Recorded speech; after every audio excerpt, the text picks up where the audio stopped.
Happy Proud Brown. Good to see you for episode 10, brother.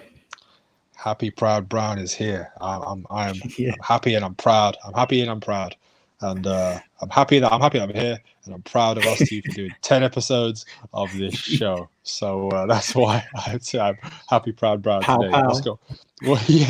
What's going on, bro? What's going on? I'm good, man. I'm good. I'm having a productive day. This is a great way to finish it off, chatting to you for our podcast. And we've got a special announcement. We have a special announcement. I love And it. it's not the ice cream truck that you can hear in the background, wherever that is. That's with me. That's with me. That was perfect timing, but it's not that. It's typical. Drum roll, please. Yeah, it's typical. This is gonna be like typical. Anyone who used to watch wrestling back in the day would be like, Yeah. there's a special announcement, and you gotta find out next week. Yeah, exactly.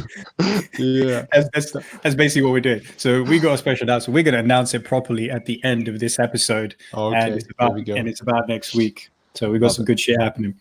There we go. But, yeah, tell me, man. Happy Proud Brown. That's a great name. And what's the week been like for you?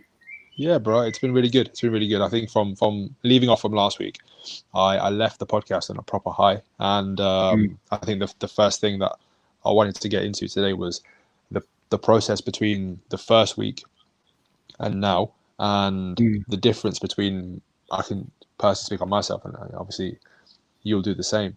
But the first podcast we did, I was so nervous. I was so like, we wear these whoops, right? We wear these bands that people don't know, like, it tracks your heart rate, it tracks your recovery, your HRV, your activity levels, all that kind of stuff. If I can go back, I'm gonna try and go back, because I was definitely wearing this when the podcast was on. I'm gonna try and go back and try and find my heart rate zone for that time in the afternoon when we recorded this, because I'm sure it was like 1:30 constantly the entire time. Like, I have no idea why.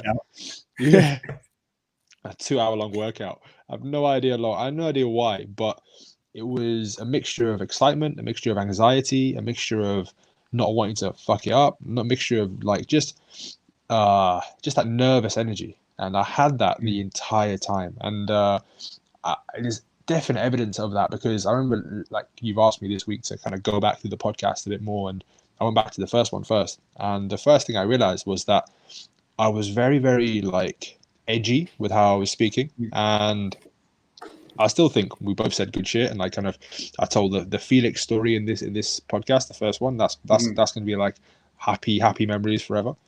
But there was just like I could hear the newness in my voice. I could feel the energy. You know what I mean? People out there kind of pick up on energies quite a lot. I think I do. And that was one of the observations I made, and it came out in so many ways. Like, one of the ways was, I felt like I jumped over you when you was trying to speak. I was so excited to speak, and so excited to it's my turn to speak. Jump in, right? And I think the more I've explored that part, I didn't like it. I really kind of pissed myself off a little bit. It was like, just shut up and let the man speak. Like, give him the floor. I realized that it comes from a place of anxiety. It comes from a place of like me feeling like, oh, I've thought of a good idea, I need to say it now. Like, even though Gorinda's saying something, I need to jump in and kind of almost like I can't contain the idea within myself. And that's the way in which I kind of just put it out there. And I feel like that's a common theme with a lot of people, and I definitely have noticed it in myself. Obviously then, and I've been more aware of it since. And I think, looking back on the podcast, looking back on how I kind of performed in that one, and what I was kind of like to now, it's a huge difference. And this is a testament to some of the stuff that we talk about all the time, being the process, being kind of starting to plant that tree today, and then by what we're doing, this is the 10th episode, you're going to be leagues and leagues ahead of where you start off. And there's so much fun to be had, but it's that first hurdle, kind of clearing that first hurdle, failing where you fail, and learning from it. That just there's so much to be gained. You know what I mean? 100%, man. You just learn by doing. That's the only way, really. It's like it's good to plan, it's good to prepare. You have to, but but the actual experience of getting good at something is only going to happen by doing the thing. Yeah. And yeah, we just hit record. You know, it was first episode. I think at the end of that first episode, you can hear us even saying like, "What are we going to do with it?" And you're like, "Oh, you're asking me what you're going to do with it?" I was like, "I don't know. I'll probably put it up on YouTube or something." And it's just, you know, we just figuring it out. We just thought this is going to be a good idea, and let's just run with it. And yeah, you're right, man. It's a conversation. It's like when you feel like you got eyes on you, or Yeah. you feel like you have to be a certain way. Yeah, you're a little bit more guarded. You're a little bit more anxious, and it's normal for that to happen. And but it's also is like we don't know how we're going to interact in this kind of scenario, so we just do, you know, we just did it, and it felt great, and it's like, all right, we're going to keep doing this, and I feel like it's just getting better and better and better and better each time, because yeah, you learn from it. You learn, like, you know, how you're interacting with another person, how much you're actually paying attention, the kind of words you're using to describe what you might be feeling or what you're trying to articulate. And that all improves because this practice, you know, it's a practice to be able to communicate and to be able to do this well. So yeah, it's just by doing. And yeah, that's so sick. It's wicked to feel that. And it goes back to incremental gains. It's just incremental gains. It's like we just do it. We're doing this once a week. You know, we discuss, like, we have a little think about what we're going to talk about, and as you go through that process, it gets better and better and better and better.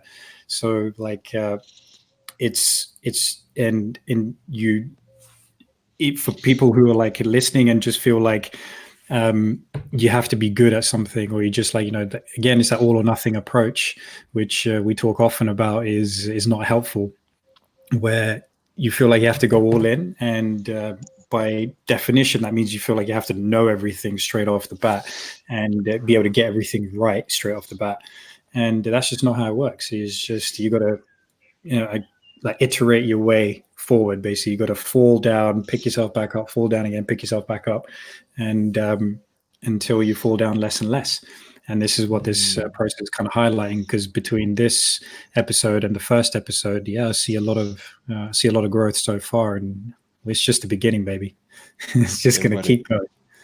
I love it. Yeah, I love it. It's yeah. like back to that. All I see is growth, Brown. Right? Like, All I see is growth.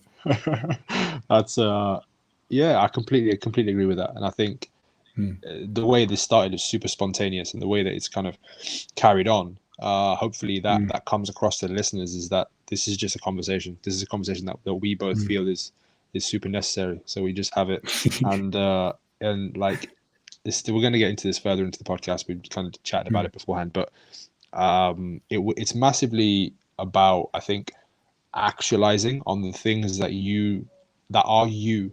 Like, this is me. I remember times in my life where I wouldn't speak. I wouldn't speak. I wouldn't want to speak. I was quite silent kind of growing up, right? And that wasn't me. Like, I was quite like shy and quite like, and this can happen through many different ways, many different reasons, right? But now I feel like through this medium as well, definitely found my voice, and definitely found a way in which I can kind of express and feel good expressing. And it feels every week, like having that first one and then having be able to refer back to it. It's such a was it cathartic feeling to be able to, like, just see yourself and see that you are trying, and then slowly, like you said, incrementally improve. And like you mentioned as well, like failing, and then failing forward, like failing and then getting up and kind of running. And the vision that I get in my mind is like that kid that's learning to run, and like every third, fourth step is like it's a fall, then a fall, then all of a sudden it's like, oh, he's not falling anymore. You're just kind of putting the steps together, and good luck catching him. You know what I mean? Like, that's, he's off. Yeah, And that's what I feel like right now. It's like you say, you always say, it's just the beginning. So it's always yeah, just the beginning, because like you can fail in the next breath. I can fail. I can forget my thought, and then I can, let's start again. And that's a beginning. That's a new beginning. You know what I mean? The more we kind of recognize that as we go along, it's brilliant, man. It's brilliant. exactly, man. It's true. Like through this medium as well, I feel like I'm also learning to embrace mistakes more often as well, because it's just, I mean, we're doing something, like, you know, both have no idea the best way to go about it, but we're doing, and that's the most important bit. And yeah, man, that's sick. I can appreciate that. It's I feel it as well. I see it, and I see the level of improvement that comes with it. And it's something about it as well, because it's just affecting everything else that I do as well, in the sense that, like, for me delivering my program for clients, because we've articulated certain things on this podcast, it's helped me to articulate it better to them. And if I find and it's happening more often now as well, where I find myself, because the more that we get into this, we cover more topics, and then a client will ask me something or say something, I'll be like, you know what, you need to listen to the podcast, because it actually gets covered in this element of the podcast. And it's like it's working, man. It's like, we talked about overwhelm and guilt, and that's super necessary, because people who go through a program of lifestyle change, where they want to get healthier, want to get fitter, and it's not something that they're used to, you're gonna fall down often, and you're going to be met with information which you need to act on, and it's a lot of inputs. So you take in a lot of inputs, your brain just goes, oh shit, I don't know what to do with this, and you freeze. You get that overwhelm feeling. And we covered that in the conversation last week, and one of my clients was talking about it, and I was like, yeah, this would be a good episode for you to listen to, or at least that section of it. And yeah, so it's become super helpful for the process of delivering my service better as well. And yeah, sure, it's great. For sure. I'm exactly the same with clients. Like I find myself referring back to topics we've covered, exactly the same as you're doing, and just saying to them, like, you need to just plug in. And the clients that have, no one's turning off. This is the thing, is that people come on and they stay. You know what I mean? Like, kind of, they might kind of miss an episode, or kind of catch half an episode, but it's fine. It's fine, because really, this is why this chat is super necessary, is because it's so thought provoking. You know what I mean? And like, at the end of the day, we're all here going through a very similar human experience with nuanced, detailed differences. It's like, I believe that we speak to the 90% of similarities, where you're going to come with the 10%. You're going to come with your own 10%, but the 90% is what kind of filters through all of us, and that's so deeply rooted in the topics that we discuss. So yeah, I've just noticed that it's so applicable to so many people who come from so many different walks of life, who, like I said, they'll have that 10% difference, but the 90% they can latch onto all day, every day. Yeah. And it's just grounded in principles of, essentially, what does it take to live a fulfilling life, right?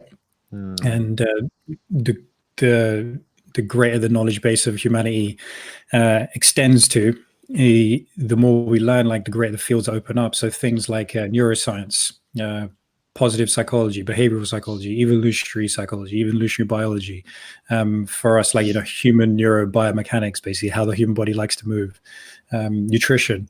These are the kind of things that we like to talk about, but it's all like kind of grounded in principles of what it is to live a full, healthy life, and what it is to achieve one's potential. And so that's why, hopefully it speaks out to a lot of people, because that's all grounded in a principle. It's who we be, man. It's who we be. Who we be. Who we be. We can't like, I can't talk on being a horse, right? Like, it's not, I have no like life experience on that shit, but I feel like I've been through the University of Life for the last like 28 years. And there's similarities. I sent you that video of the horses grappling, right? Love it, man. I was like, so damn, sick. Even horses like to grapple. They were like, how the hell do horses grapple? But they do it. They do it. Twisted each other up, man.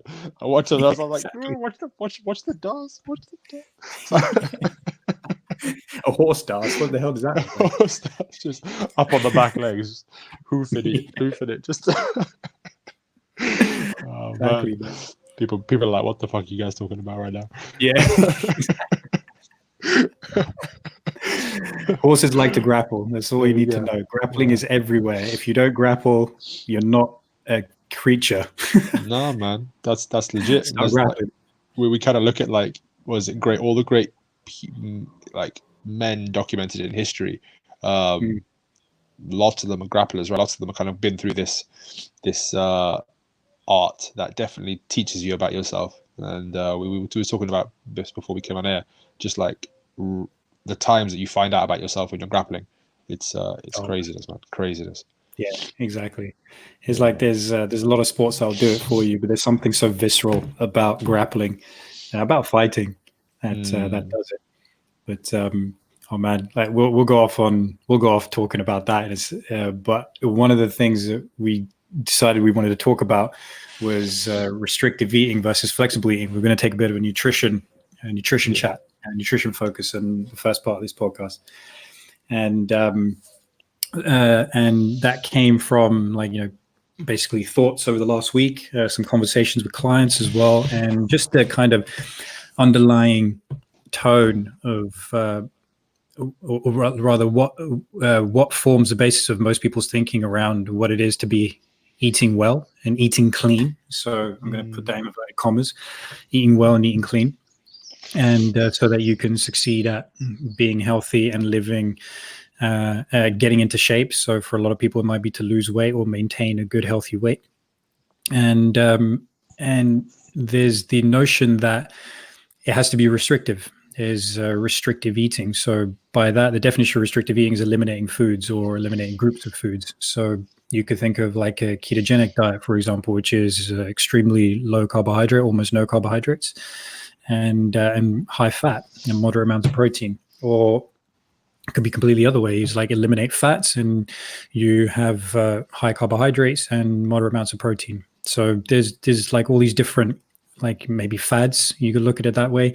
There's definitely a lot of fads, but there's lots of styles of eating out there, and people can become quite pretty dogmatic about them, and they can be pretty restrictive. So what we wanted to get into was the idea that there's a restrictive eating, and sure, it can help you achieve your goals, but there's also flexible eating, and that will certainly help you achieve your goals.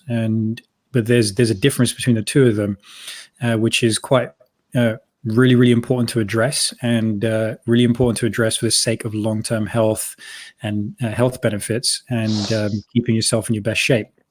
So just described restrictive eating, and then there's flexible eating. So flexible eating is basically knowing what your calorie intake needs to be for your particular goal, and then meeting that calorie intake, and then aligning your macronutrient intake. So that's proteins, fats, carbohydrates, and micronutrients as well, to that calorie limit, basically. So it's more flexible because you can essentially eat whatever you want as long as you're maintaining your calorie target, and eating the appropriate amount of protein and carbohydrates and fat for your particular goal. So with and there's research out there as well. So the difference between restrictive eating and flexible eating for the long term. So with restrictive eating, what tends to happen is people will cut out groups of food, and there's a proclivity for developing eating disorders in the restrictive eating model. It's been shown that you are at a significantly higher risk of developing eating disorders in a restrictive eating model versus a flexible eating model. Whereas in the flexible eating model, because you have more freedom of choice by definition of flexible eating, you don't vilify certain food groups. You don't see certain food groups as bad and certain food groups as good. You just basically learn to eat whatever you want, but as long as you're smart about it, right? So nothing is off limits, and you learn to be smart about it. And for a lot of people, they would have tried a restrictive eating model. They would have gone down that route because that's what they get told, and that's what you think is a smart thing to do. And we could go into all the different reasons why, but there's definitely a lot of media noise around, do this or do that, do this or do that. This is healthier for you. Eat low carb. It's much better for you than eating low fat. And then if you're reading that in a publication, then you might see that on page 6, they're talking, all the health benefits of eating low carb. And then you go to page 13, and then they're giving you a recipe for like a ketogenic recipe, where it's like high fat and low carb, or the other way around. They'll give you a high carb, low fat recipe, and you're like, okay, what am I supposed to listen to here? What's going on? What's the best way for me to eat? So there's a lot of confusion that goes around it as well. And so with restrictive eating, you want to ask yourself as well, if you're eliminating food groups and that's your way of trying to get into shape, you want to ask yourself, number one, how long can you keep that up for? Is that sustainable? And the second question you want to ask yourself is this enjoyable? do I enjoy this way of eating? And because if you think about it, it is like in every context, every aspect of your life, when you're socializing, when you're home alone, when you need to go get a takeout, whatever the scenario is, that restrictive eating model is basically it's in your mind telling you what's good and what's bad, and you're immediately putting yourself under that kind of pressure to make sure that you don't fall off the bandwagon, so to speak, by not restricting yourself, and you feel like you always have to restrict yourself. And so the answers to those questions is chances are that it's going to be no. Is it sustainable? No. Is it something that you enjoy? No, because you're always thinking about what you can't do as opposed to what you can do, and that's not going to allow you to sustain weight loss. And crucially, you're not going to be able to keep it off for the long term and maintain your ideal weight, maintain your ideal shape, your ideal composition, how you feel, because you're always worried about what you shouldn't eat. And whereas in the flexible eating model, you know what you're aiming at, and you can adapt on a given day based on what you're doing, where you're going, what's available to you, and you can change it up. So let's say that you eat 3 square meals a day, and you have a certain amount of protein, carbohydrates, and fats and vegetables in those meals. In a restrictive eating model, you wouldn't even be able to. So, say if it was low carb, you'd completely cut out your you'd completely cut out what kind of carbohydrates you'd had. So even then, just the question of having, say, a dessert would go out the window, because they're bound to be full of carbohydrates. You're not going to entertain the idea, or you're not thinking about you're thinking about it, but you can't do it. Whereas in a flexible eating model, you decide that I'm going to eat something which looks like a dessert, and then what you can do is you can evaluate what you're eating in your meals and decide to remove some things from the main meal and add those things. Sorry, let me say that again.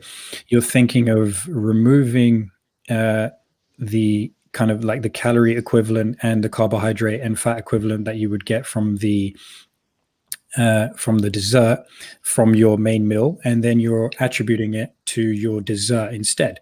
So overall, you are enjoying your food. You're also getting health benefits from your food, and you are not beating yourself up about making a decision which doesn't align with a restrictive eating model version of that. So there's plenty to gain from flexible eating in the long term, and plenty to lose from restrictive eating in the long term. And you want to basically, for most people, you want to essentially try and follow more of a flexible eating model, where you give yourself the chance to enjoy foods as well as stay healthy, rather than a restrictive eating model where you're just taking away the enjoyment from food because you're always wondering what is it that you can't have as opposed to what you can have. And so when you within the flexible eating model, it's a process to start to learn how to get smart about it. And as anything is, we were just talking about the process just there. But what you're doing is learning a way of sustaining yourself and enjoying your food, which you can keep doing long term, forever and ever and ever. And you're getting better at that process. So you're improving your baseline each time, and you'll start to learn exactly what works for you on a given day, given the circumstances that you're in. I can speak to that from personal experience. I've got experience of, doing it long enough to be like, okay, I know that if I rely on these 2 to 3 meals on a given day, I am absolutely fine. I know that inside out in my head now, and I know how to be flexible around that too. So if I want to change it up and do different things, I know how to be flexible with that. And so I'm still keeping myself healthy and in shape. And so nothing is off limits for me. I can enjoy ice cream. I can enjoy a donut. I can enjoy a pizza. Last night I had a baklava with a Turkish meal. It's all fine because I know how it fits in with my overall healthy lifestyle. And so once you develop that, once you have that down, you'll always have the answer, and you always have the answer to keep yourself in good shape. And instead of yo-yoing and dieting around and bouncing between being in shape and out of shape, beating yourself up about making certain decisions around the food that you have, there's lots that is packed into that restrictive eating versus flexible eating conversation. But I thought it was important to address, since it was something that kind of came up, and I realized that for a lot of people, this is a challenge, based on what you see out there and a lot of noise that's out there. But essentially, flexible eating is a much better way for you to go. You learn how to operate within a healthy framework, and you don't have to limit yourself, and you just learn to make good decisions for yourself over the long term.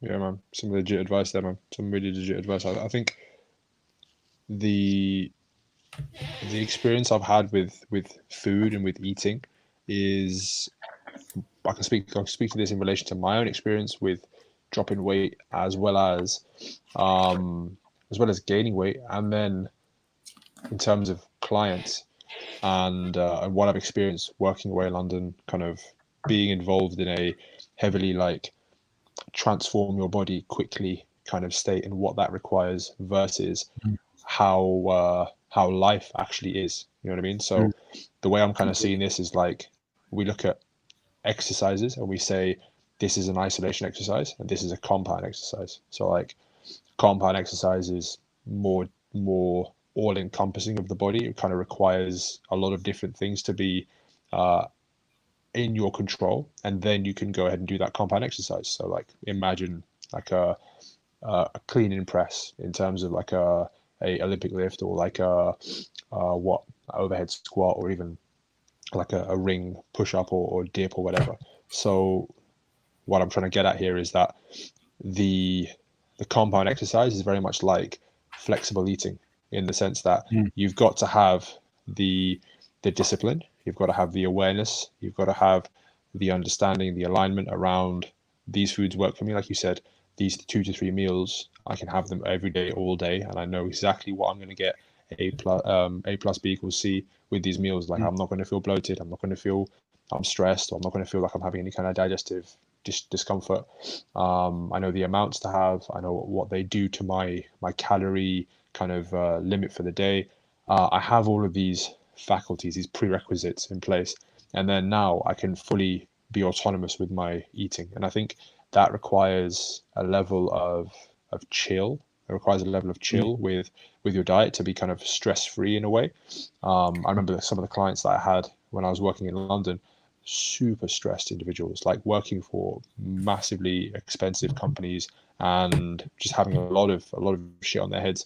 And for those people, for me to try and instill a flexible eating model was difficult. And I think the reason as to why it was difficult was because they they just didn't have the brain space to be autonomous with their meals, or kind of be in a space where they could make that choice on the go. And because of high stress in other places, because of not, potentially not optimizing things like your sleep and your recovery and your digestive kind of desires, you're sometimes prone to making these bad choices. So that kind of links back to, if you've got a stressful work scenario, if you've got kind of a home situation where it's sometimes tough, and you've got all these other things that kind of going against you, that making willpower your last resource, sometimes flexible eating is tough. You know what I mean? Because you get there, you're faced with the choice, and on the day, like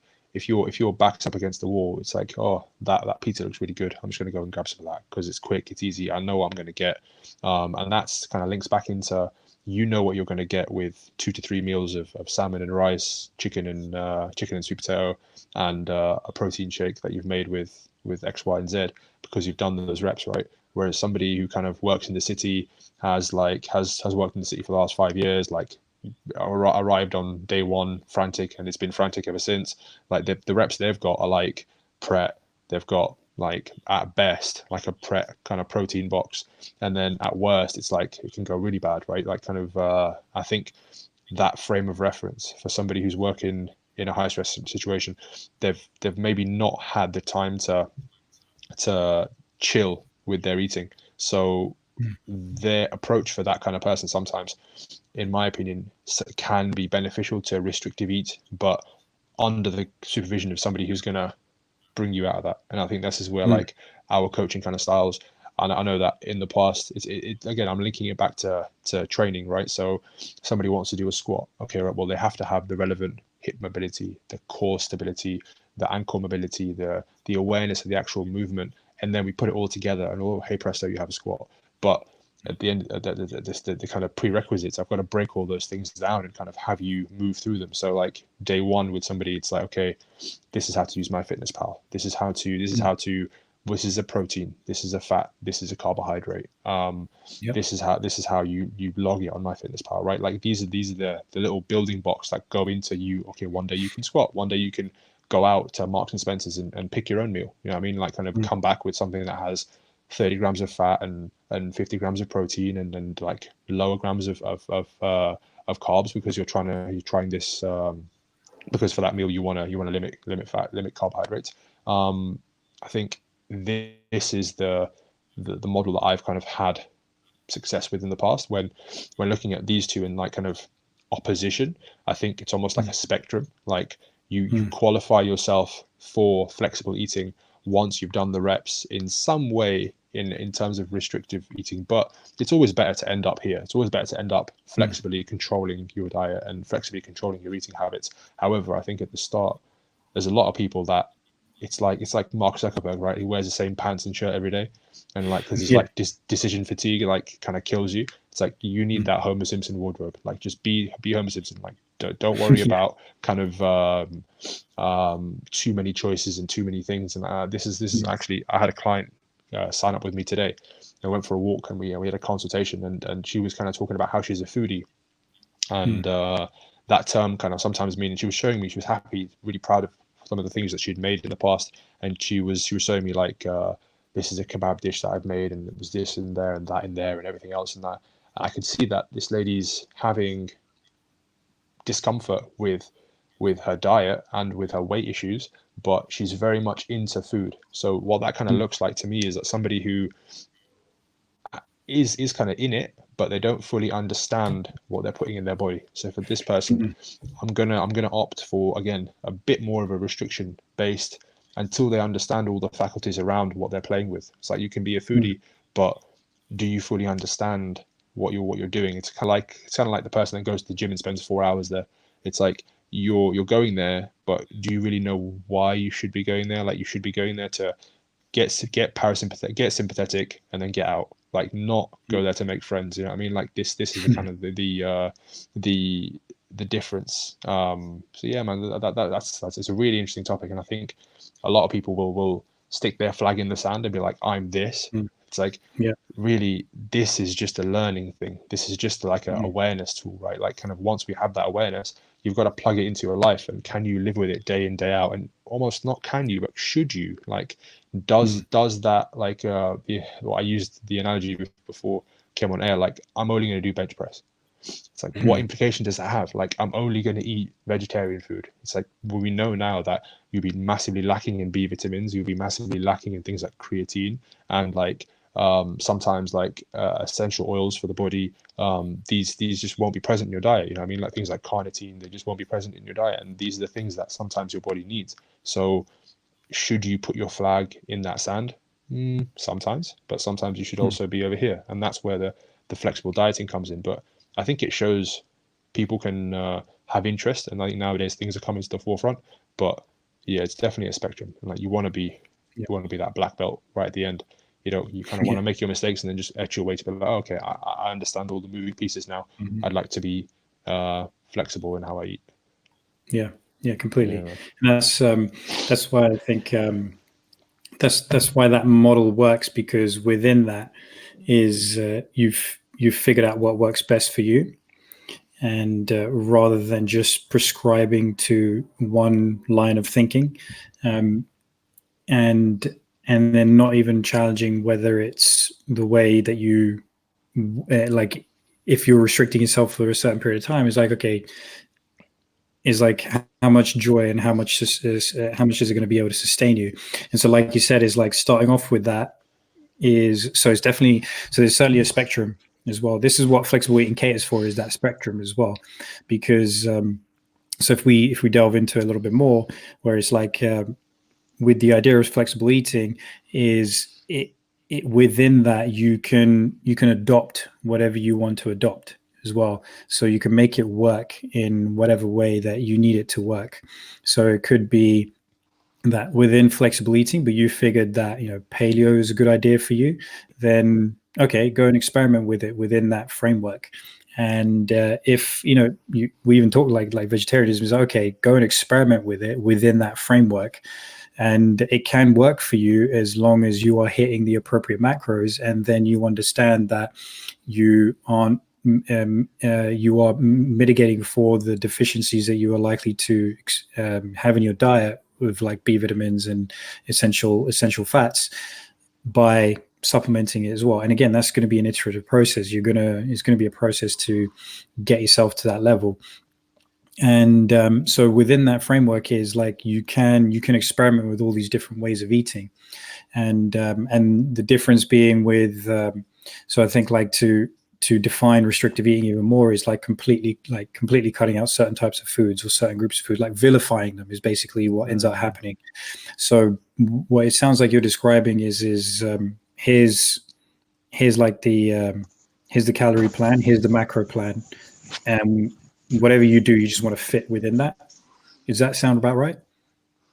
I think so. In terms of like, yeah, in terms of flexible eating, right? Is that where you're kind of in terms of, okay, here's the calorie limit, here's the protein kind of target and the carb target and the fat target. You kind of make it up from being flexible in your food choices. Is it? Yeah. And then in terms of like restrictive eating, kind of being like, oh, I just want to have a caveman diet, and that kind of being the only thing that you subscribe to. And quite a lot of the time with these restrictive eating plans, there's no adherence or there's no awareness around actually calorie targets. Like the body, regardless of whether you're eating paleo or whether you're eating a balanced diet, needs a limit. You know what I mean? Like it needs like what is it, like your basal metabolic rate, like that's the amount of calories you burn in the day. Like if you exceed that, it doesn't matter what kind of diet you're on, you'll gain body fat, you'll gain you'll gain as a net positive. Whereas if you're at a deficit with any of these calorie plans, you're likely to lose. But you will lose, sorry. The thing that people miss the wood for the trees on with dieting, I think, or with restrictive eating, or with just food in general, is that how does that food interface with your body? Like the way that I've kind of extrapolated this out from something else that I studied this week, but it's like you can have the physics argument, which is like on a stick figure, and you can look at something kind of going up and down, or you can look at it in real life and see that the dimensions to this are quite a lot broader than just, okay, it's 20 grams of protein and it's 30 grams of carbs and it's 15 grams of fat. It's okay, what does that do when it goes in my body? Well, it depends where it comes from. It depends kind of what time of day it is. It depends what kind of state you've eaten it in. Did you digest it? It depends kind of, did you drink water with that meal, or did you have it at the wrong time? Did you kind of just rush it, and were you even focused on your food? You know what I mean? There's so many other faculties and factors that go into. You can have the best diet plan in the world, but then if you don't consider these other things, it's not going to work for you. You know what I mean? That's the long term proviso that turns it into a lifestyle. It's that's the kicker for a lot of people. And I think when you see these things kind of printed in magazines, and like Hello magazines is just the women's kind of version of Flex magazine for dudes and bodybuilders, right? Like, and it's the same thing. Like if you're getting your training advice from like 3 sets of 10 cable flies, 3 sets of 10 bench press, 3 sets of 10 dips, it's like, but for who? Like for what human in what state? Like it's the same thing. Like, oh, have your pomegranate salad with mango and avocado. It's like, but for who? Like what kind of person is taking this in? You know what I mean? That's the thing that people, that's the question that people don't ask themselves. And I think it's just it's an awareness thing. You know what I mean? Mhm. Yeah, fully. It's like, yeah, because you got to take into account where you're coming from as well, which is like, let's look at extreme versions. Is like, and they do exist. Is somebody who's eating McDonald's 3 times a day. You know, is what you're going to get them to eat mango pomegranate salad straight off the bat. Yeah. It's like, nah, it's not going to happen. So who is it for? It's like, well, it's not for a lot of people. You know, there's going to be a lot of people who struggle to get that in. That's an extreme example, but it's definitely there's. It's just highlighting that there are those people who just can't make those kinds of decisions because it's just too far down the track. You have to create the process to get yourself leveling up each time. And then, yeah, 3 sets of 10 on cable flies, 3 sets of 10 on bench press, 3 sets of 10 on dips. Is like, who is it for? Is somebody who's like maybe like overweight, potentially obese, and they're not going to be able to do dips. And like if they are in that shape, it's likelihood is that they don't know how to use their body.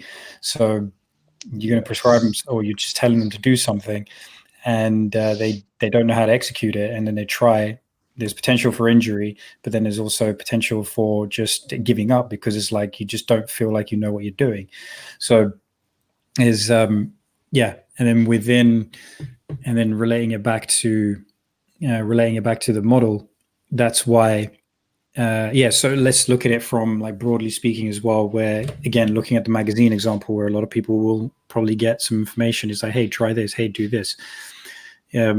There's going to be a lot of stuff on like, yeah, that restrictive eating style, whereas if you give the framework of around more flexible eating, so meaning that here's what what your targets are.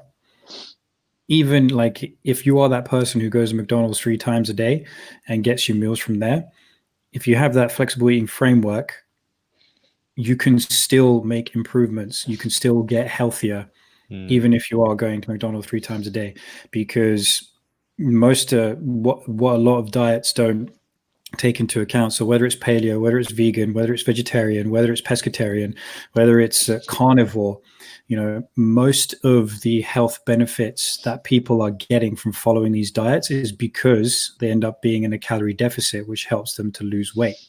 Yeah. So that's really, really important to understand because it does away with all the bullshit that you see everywhere, that is peddled everywhere. It doesn't matter what you're eating, as long as you adhere to what your style is, as long as you are consistent and you can sustain it. Those are the things that get you results. So it could be paleo, it could be vegan, it could be vegetarian, pescatarianism, it could be carnivore. But as long as you can sustain all those things, and the things that all of them have in common is that basically somebody who's trying to get healthy is getting healthy because, for the most part, that health benefit is coming from being in a calorie deficit. So calorie deficit is what's driving somebody to improve their health. And then when you start to get to a level where that is under control, then is like you can start introducing the quality of the foods. It depends on who you are, where in the journey that you are, how easy it is for you to introduce high quality foods. But essentially, if you're following that framework, you're going to make benefits, and you don't have to judge yourself for not being able to pick the organic pomegranate and mango salad to eat for lunch because that's what you got told you should do. It's more like, okay, here's my framework. I can make this, and I've got an option. I've got a bunch of choices I can make, but any choice that I make is good. You see what I mean? And it's like, and as long as it fits this calorie and macro model, and then I'm all good. So it could be McDonald's 3 times a day until you can build up the reps in that and get better and better at making choices, and then it start moving away from that.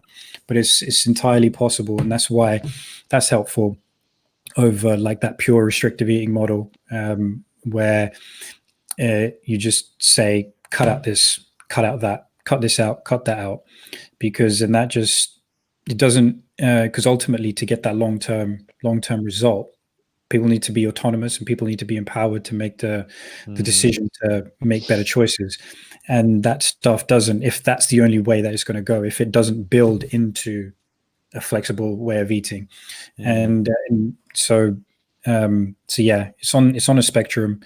Um, like so it's on a spectrum. The restrictive eating can come into it in extreme cases, in the sense that, say you're a bodybuilder and you need to diet down for a competition, right? It's like, yeah, that's specific, and no one in it wants to live like a bodybuilder, basically. So you have to be pretty freaking committed. What these guys do is insanely dedicated. And so there is a time and a place for these things, but we have to bring it back into what that person is capable of. And generally speaking, we want to make it so that it's sustainable, it's enjoyable, it empowers, and it is it allows you to be autonomous and not attach any kind of negative feelings and thoughts around the food that you eat. And the best way to essentially do that is to follow a more flexible framework, and then you can basically, like the way you described it with the clients who are approaching, is like starting off restricted and building into flexible eating. It kind of actually, it's like it sounds like it's already in that flexible eating mold. Yes. Yeah, exactly. So you're already in that flexible eating mold, and within that you've got the restrictive eating model going in there, and then that person is learning what's working best for them within that framework. And so yeah, that's it, man. That's it. I think I jumped the gun earlier with jumping straight into defining restrictive eating differently to how you defined it earlier. okay. Well, I probably missed that part because I had to go blow my nose. I was like, yeah, sure. damn hay fever. Goddamn behavior. Yeah. So the definition of, because there are set definitions. The definition of restrictive eating is basically eliminating foods or food groups. Like you're carnivore on one end, and then you might be vegan on the other end, and or there's in between. You could just decide to go zero carbohydrates. You could decide to go zero fat. And when you're in that frame, you're always looking at what you can't eat as opposed to what you can eat. And then flexible framework is, you've got your calories and you've got your macros that you know that you need to fulfill, and just go to town. Like, how do you go about fulfilling that?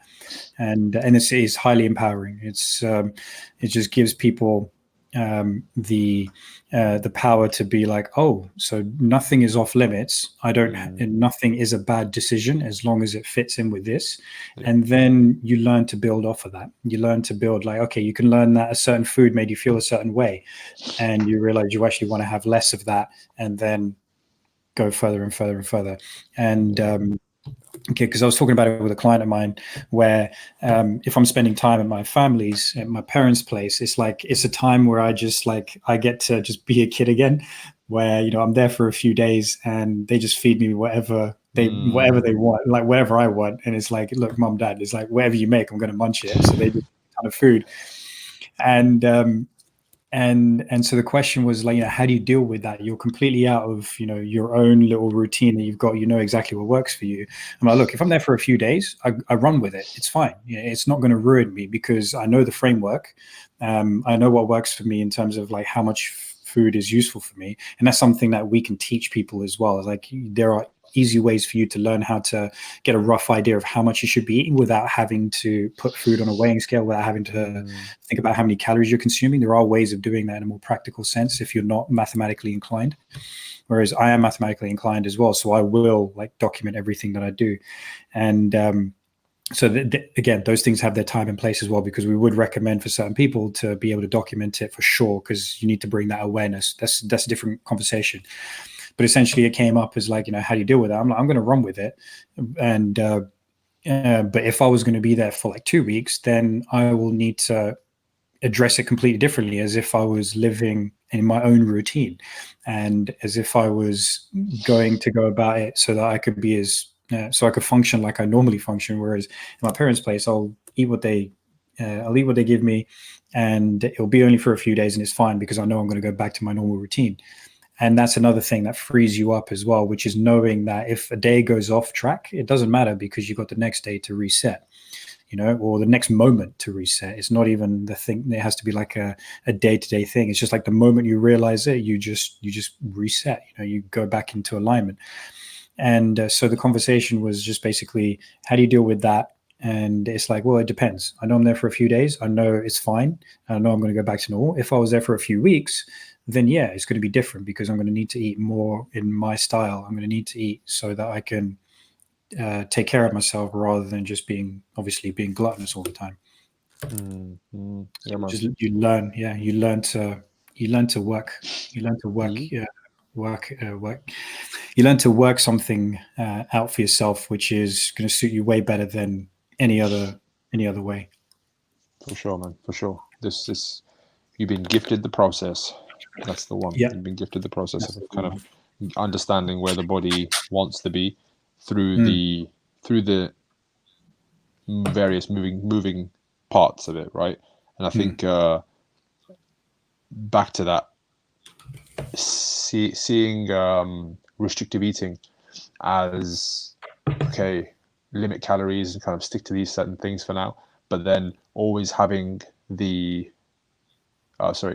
seeing flexible eating as like flexible restrictive eating, almost like a mm, hybrid of the two, where it's like, okay, I want you to stick to a protein and a amount of vegetables and a carbohydrate source, and kind of there you have the autonomy, but you are understanding of, okay, this workout needs to consist of a hinge movement, needs to consist of a upper body push mm. movement, like where we're now like plugging and playing with our Lego pieces, right? Rather than kind of just like playing with only a certain kind of Lego, right? It's like you're already gonna get yourself, well, you're gonna build a house, but it's gonna be a wonky house, right? Like Yeah, let's use all our pieces, right? yeah, Let's play with this properly. Yeah, man. exactly. That's the goal. That's the goal. That's it. That's good, man. So I thought, yeah, that was, I thought that would be useful to talk about. For sure, for sure. There's a lot of people out there who definitely I think with I'm noticing this more and more, right?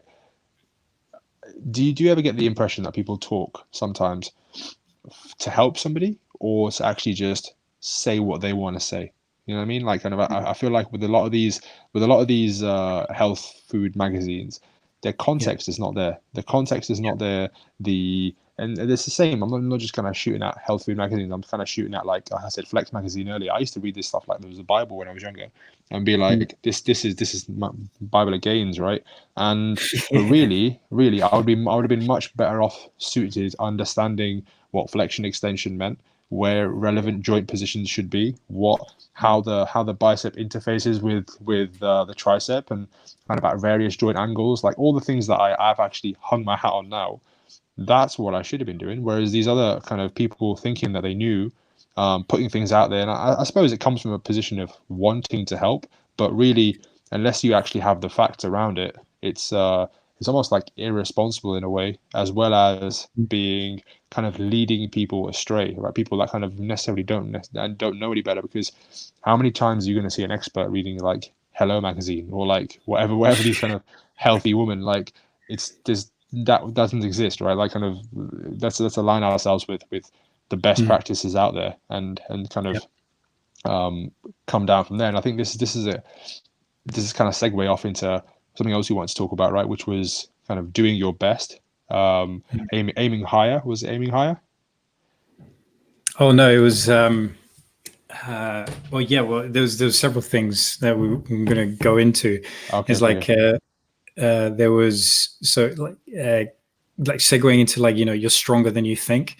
So Right. it was related to you know um, so yeah, basically it's like it's entirely different like type of discussion going on as well. But it was something that I came across last week when I was on a webinar, and this was about understanding the pelvic floor. And what ended up happening was, it was a webinar. You got dissections going on, and you can see like all the muscles that form the basis of our core. And yeah, super fascinating. I always forget that it's dinner time at the same time as I'm watching this, so I'm like, God damn it, man! It's like there's all these dissections going on. There's freaking like pieces of human everywhere, and I'm like just munching away at like a chicken salad, and I'm like, that kind of looks like my chicken, but yeah, the sick thing was, yeah. So it was just basically watching that webinar, and then there was a link to a paper that was posted, and in that paper it was about clinicians the language that clinicians use with people who are suffering from pain. In this specific instance, it was lower back pain, and it's the effect that the story that you tell yourself and the story that you hear from somebody else, like from an expert, that they tell you, how much of a bearing that actually has an individual is off the charts. It's crazy. Like, so for example, like on a minor level, is like if you're going in to see a physiotherapist or a chiropractor, an osteopath, and you've got a low back pain, and you feel like you shouldn't be doing. You feel like you're fragile. You feel like your spine is crushed. You feel like all these like negative connotations with an injured spine. That makes your condition worse than if you didn't believe those things about your spine. Then, and I mean, these are all things that are like I've known for time, is like the language that somebody uses about their own situation changes how they approach their situation, changes how they feel about the situation. And then even then to compound that, then you got clinicians saying, yeah, you shouldn't do this movement because it's bad for you. And then so somebody is looking at, bending over to pick up something they've dropped off the floor, but then that clinician just said to them, they've got it in their head, like the clinician said, you shouldn't do that. And so before they've even decided to make that movement, they're getting pain sensitivity. They're heightened pain sensitivity, and that's before they've even made the movement. So there's a funky neurology that goes on with between the brain and body, where you don't even have to have something physically wrong with you for you to experience pain. You don't have to have some physical dysfunction or a disturbance or a trauma for you to be experiencing pain. And so that gets exacerbated with the language that the clinician is used with someone. Conversely, if somebody says, oh, you know what? You've got this pain, but you should keep moving. You should keep doing movements that you can perform. And don't worry, over time, things will get better. Those people perform better. They experience a better quality of life, and they don't have that stress and that nervousness and anxiety around the pain that they're experiencing. Then there was an instance where, like on the extreme end, there was a woman who she ended up having an abortion because she didn't believe that her core was strong enough to handle childbirth. She was told that she had a weak core, and then she believed it to the extent where she just had an abortion because she thought she couldn't handle childbirth. And that's mind blowing, right? And what I wanted to talk about in that context was you are stronger than you think. You have a lot more capacity built into you as a physical human being, let alone as a psychological, emotional, spiritual human being, to be able to handle a shit ton of stuff. And we can look at extreme ends of the spectrum to understand how far we can take our performance. We were talking about Hafthor Bjornsson. He's a strong man who's just broken the world record for the deadlift and lifted 501 kilos off the ground. That's a stupid amount of weight, and that's crazy strength. And he's a freak of nature in his own way, but it's just going to show. It just goes to show what is possible and how strong a human being can get. And it was man, who got that knockout? Sean O'Malley knocked him out in a couple of UFCs ago. Oh man, Wineland. Is it Eddie Wineland? Ah, yeah. Okay. Yeah. So he did just that one punch knockout and walked away. Yeah. But Wineland, basically, he's he's fighting at, I think it's 145 or 135, and 135. I think it's bantamweight, and the dude deadlifts more than 3 times his body weight. He deadlifts like 450 pounds, and it's his fighting weight is 135, and his deadlift is 450 or something like that, or over 400 pounds. That's crazy. And you're just this is just, I mean, if you saw this dude walking down the street, he's a bantamweight, so he's a small guy, and he's lifting 450 pounds. He's lifting 200 kilos. You're like, what? So it just goes to show you, you have a lot of capacity. You can be strong. You are stronger than you think. So it's a lot to do with the language that you use with yourself, and the language that the people that you surround yourself with, how that influences you without you realizing it.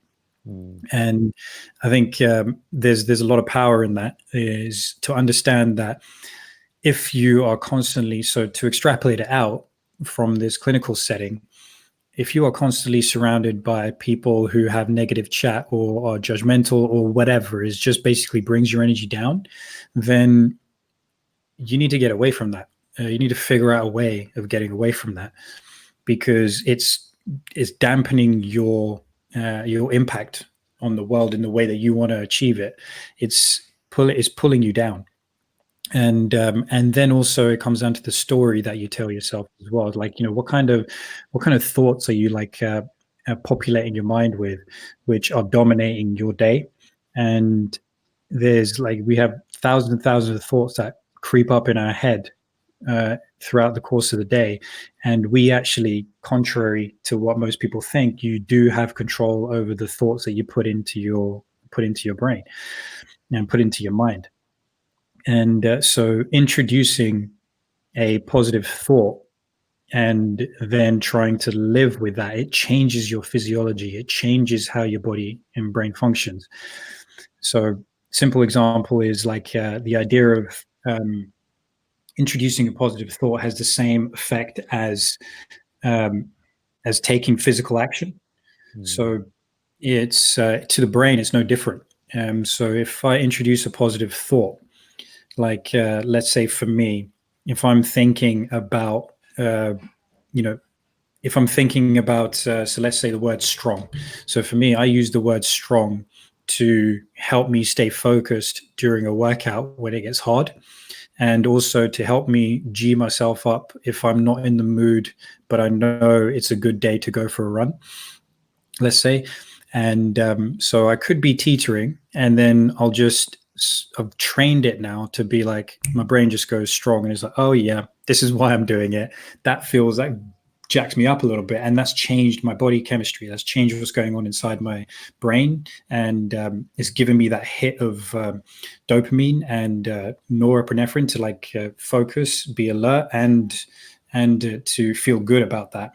So your ability to introduce a thought is the same as taking forward action. A positive thought is the same as taking forward action, and it has that same positive effect as taking forward action and physical action. So you want to be able to populate your mind with as positive thoughts as possible, which are also grounded in reality. They're not just I'm amazing. It's like you still got to justify to yourself why that's going to be true. You're not just like, oh, I'm better than Jeff Bezos at running a company. It's like, no, that's just a stupid assertion. It's like you make it relevant to yourself and to what you're trying to achieve.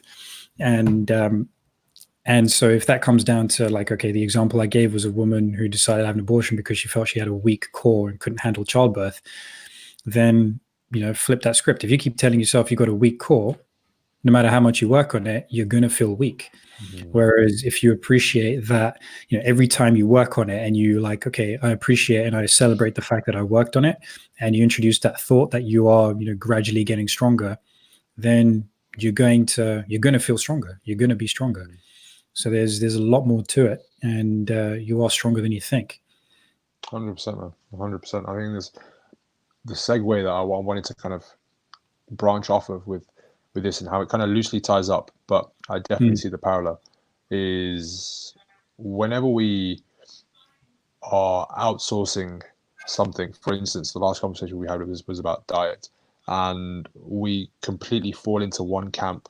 Effectively, what we're saying is that we've not had the time, or we've not had the full inclination to go and research this ourselves. So we're going to go and buy into one modality of thinking. And really, that's all this is that somebody's kind of decided that veganism is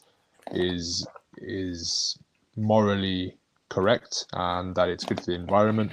And here are the kind of sets of virtues that I feel are now being expressed through being a vegan, right? So you've kind of gone and aligned yourself with that.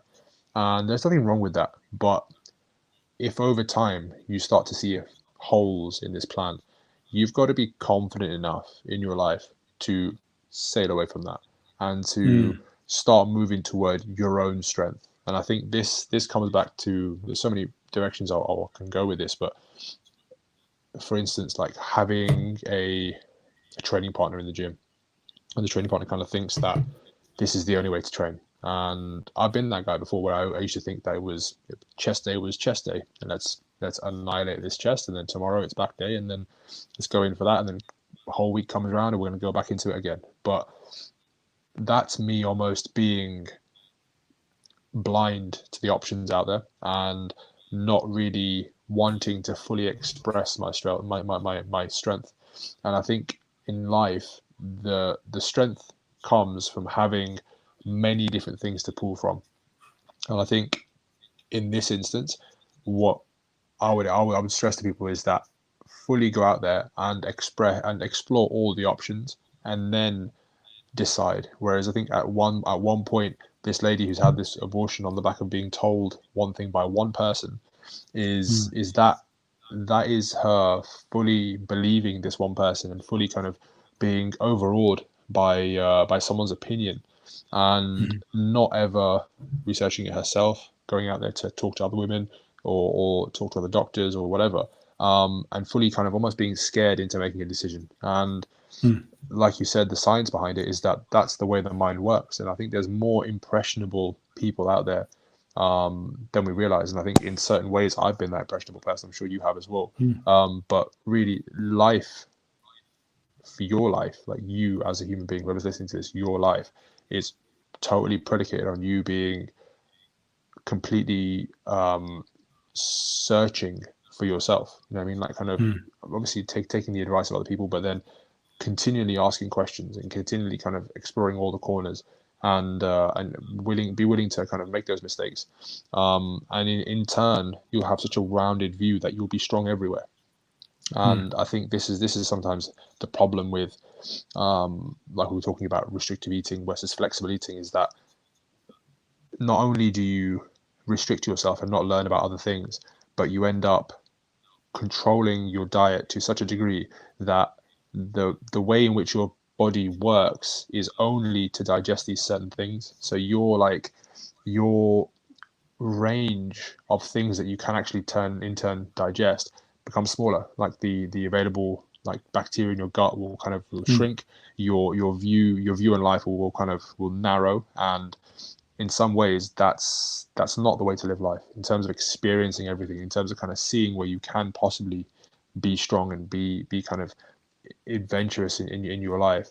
If you're limiting yourself, that's definitely a recipe for a long term kind of, if that thing ever goes away, you're almost going to feel extremely lost. So there's definite benefit in not hanging your hat on one thing, but slowly taking it for what it is, and then going forward and slowly but surely rolling into discovering this and discovering that, and slowly just fleshing out the various possibilities and then trying them out.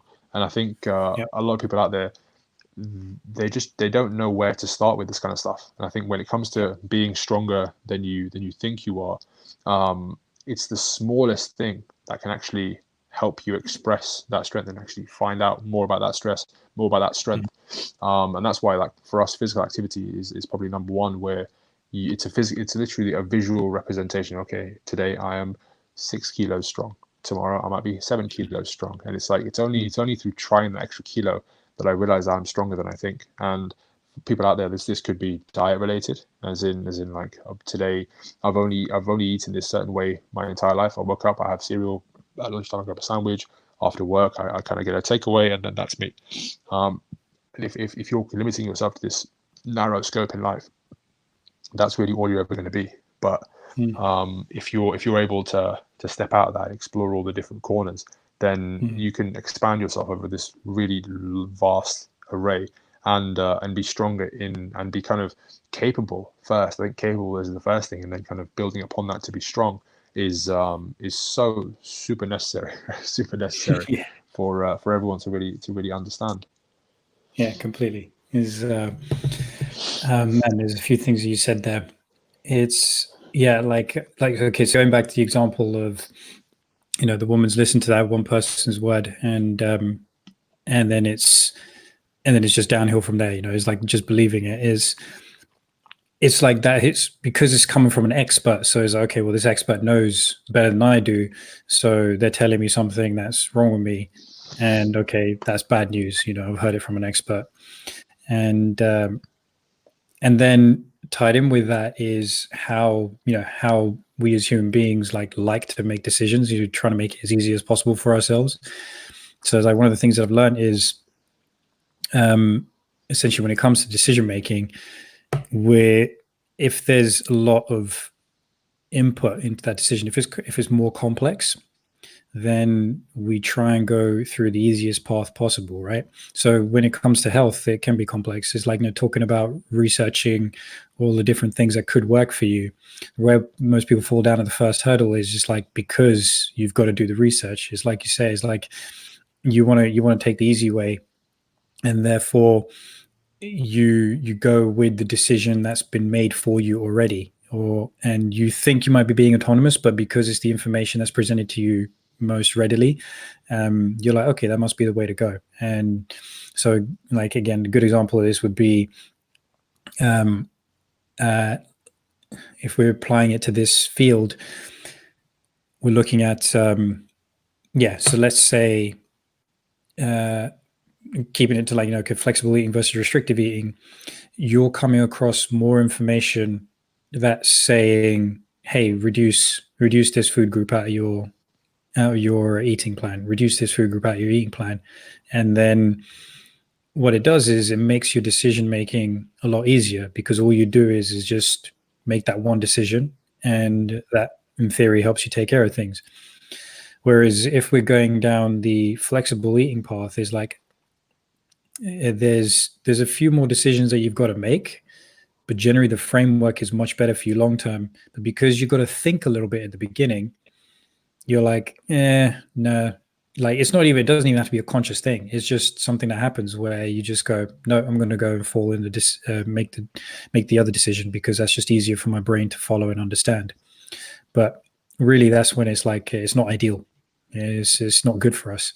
So we do have to go through some level of serial processing. Is like, like you described, the person who's just eating the same way their whole life, is like cereal for breakfast, sandwich for lunch, and then roast potatoes or pasta for dinner or something. And it's like, to break out of that, you're going to have to become conscious. And so to become conscious is a harder job because you got to be aware. And when you're aware, you're paying a lot more attention. And when you're paying attention, it's taking up resources. But you can look at it as but the opportunity cost there is your health. Is like you're not making the best decision for your health, basically. So that's comes down to how we function, and we kind of need to. We need to understand that is what happens, that we will just go with the easier option that's presented in front of us if we're not willing to think about it, and actually flipping it to be like, no, I do need to think about it, because I do need to understand all these different options. And then also, crucially, it goes back to what we talked about a little bit before about intuition. It's like, if you make the decision, make the gut decision, that's going to be better off. And you, generally speaking, it's probably going to be the decision that's harder to execute on, because doing the right thing is invariably doing the hard thing. It's never the easy way out. So it's going to be relying on the intuition and understanding that your brain likes to just take the easiest route possible. And that will be, with all the complicated scenarios that are presented to you, will pick the easiest one. And the easiest one is to just cut out a certain food group, and then you try and follow that. But long term, that doesn't work. And if you were in tune with yourself, really, really in tune with yourself, you'd know that that's not going to work. So that your intuition was already going to tell you that there's a better way of doing this, and it just requires you to be a bit more aware. I think that's a sign of strength. Long term, your body kind of rebelling is like, it's trying to move you toward being stronger. And what we kind of rebel back with is like, I wanna like, over the course of my life, my body will tell me what to do, and kind of try and be a certain way, but through my kind of stubbornness and almost, it's like I'm subscribing to this way of life, regardless of how my physiology wants to work. it's like probably the definition of misalignment. You know what I mean? Like that's your body's trying to move you toward that strength and kind of living your life with unison with your body, but Yeah. you've almost chosen a path that physiologically we're not designed to do. You know what I mean? And that Yeah. can come out in so many different ways, but people kind of choose to ignore the signs of like, oh, my hair's falling out, or like I look like shit, and it's like, oh, but this juice fast is great. It's like, no, Yeah. it's not. So it's really not. You Yeah. know what I mean? Like that's I think naturally our bodies want to be strong, but sometimes we can lose ourselves in that mental state of I'd rather just follow this route because it stands for something. It's kind of it's aligning me with a certain practice that I attribute to being cool or being kind of in the public eye. And really, I think this is where having people around you to bounce these ideas off of is super important, because Yeah. it's a case that you can get pulled into the dogma, or you can get pulled into this, like I think it's called like white coat theory, Syndrome. or Yeah. white syndrome. There you go. Yeah, where we just Yeah. listen to somebody in a white coat, right? It's like that can be extrapolated out into media, and like somebody says it in OK magazine, and you're just like, oh, this is gospel. It's like, no, that's properly dangerous. Yeah. And I think the more you don't follow the intuition of your body, like your body doesn't want to be weak, it wants to be Yeah. strong. The more you Exactly. don't follow that, I think the less reps you have in that. And then, like you said, it's intuition is like a muscle, right? The more you intuitively follow, the more you feel in line, the more you feel aligned. And it's like these podcasts now, like the more I've had this medium of expressing myself, the more it's made me more confident to do so.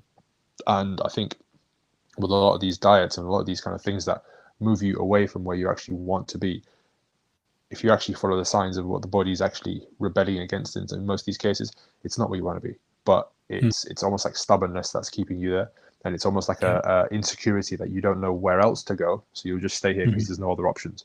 And Yeah. whereas like Yeah. broadening your horizons to see that there's so many other options, that's the place you want to be. 100%. Completely, Yeah, man. yeah, Is yeah, full truth. yeah. That It's last an one, interesting yeah, topic. yeah, but that's legit. Is like, yeah, just got to broaden your horizons. You got to realize that, like, your body is communicating with you every time, right? Is like, if you feel like you're weak, then that means it's probably something that you need to do to help you get stronger. Whether that's introducing the thought, as we talked about, because it's true, you're going to be stronger than you think. But then, if you don't believe that thought, then go about doing the thing that you feel is going to make you stronger. So if that's lifting weights, then start on that journey and start somewhere. And then you got experts like me and you who can help on that journey, right? And so, if you're overweight, there's a misalignment there. Your physiology is not lining up with what your intuition is uh, is is basically, like, your body is just telling you, is intuitive. There's an intuition there that something's not right. So you want to work on that. And yeah, there's always something that your body is telling you to do to get you to do the thing that you need to do to Mm, get out of the scenario that you're in. So if you're feeling uncomfortable with yourself, it's like, all right, let's do something about it. Let's take some action. Let's figure out what that is, and let's go about making the choices to put the right action in place, which is going to get me to where I want to be. And I think that I think there's something nice, like, because I've had this conversation before, especially like listening to. There's something that Peterson said, or Jordan Peterson said a while back, which was, the idea that, building up self-esteem is wrong when somebody clearly knows that they've got something that they're not happy about with them. So the context there is like, yeah, you could somebody could be saying like, I don't feel right, I don't feel good about myself. And then you've got people who, like, it happens like within friends, within circles and stuff like that, and people be saying, oh, no, you're fine, you're good, don't worry about it. People are just trying, it's like well-intentioned advice, but it just sucks, because if you feel like there's something that's not good enough about you, then the chances are that you've got to do something about that. That means mm, you're not fine. That means you're not good just the way that you are.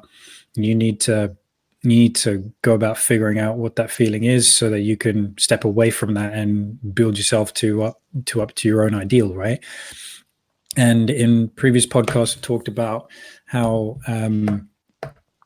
having a goal, is that something that makes you incomplete? Is that something that means that you're not worthy the way that you are? And I think they're actually two different conversations. In that, if you set yourself a goal, that means you've got an ideal that you're trying to attain, and it doesn't mean. Sorry, it was about whether you're enough. And so having a goal doesn't mean that you're not enough. That's the way I look at it. It means that you have a goal because you want to express yourself in a way that you're not expressing yourself right now. And it's within you to express yourself that way. You just need it drawn out of you by aiming for a goal. And then, whereas the self-esteem approach, which is, I've got something that I'm not happy about with myself, but then you're just being told that, no, it's okay, you're fine the way you are. That's it's different, and that's not good, because what that's doing is not saying to someone that, okay, you're clearly not living up to your ideal. You need to figure out what that ideal is and then start aiming for it. And then by aiming for it, you have a goal.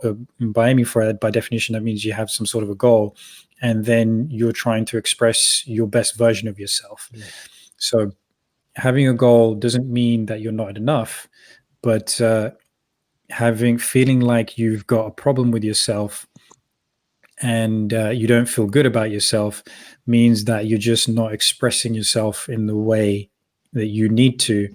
And so aim for something higher, which allows you to express yourself. So you are enough because you have that capacity to do that, but it's no good telling yourself that you are okay where you are and the way that you are if you're not feeling good.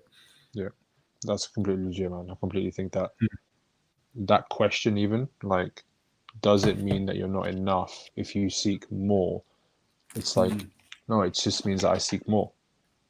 Yeah. It's like me being enough is the more. So like inherently now, it's I'm not really kind of bridging that gap to where that currently all I want to be is involved with something that makes me express myself.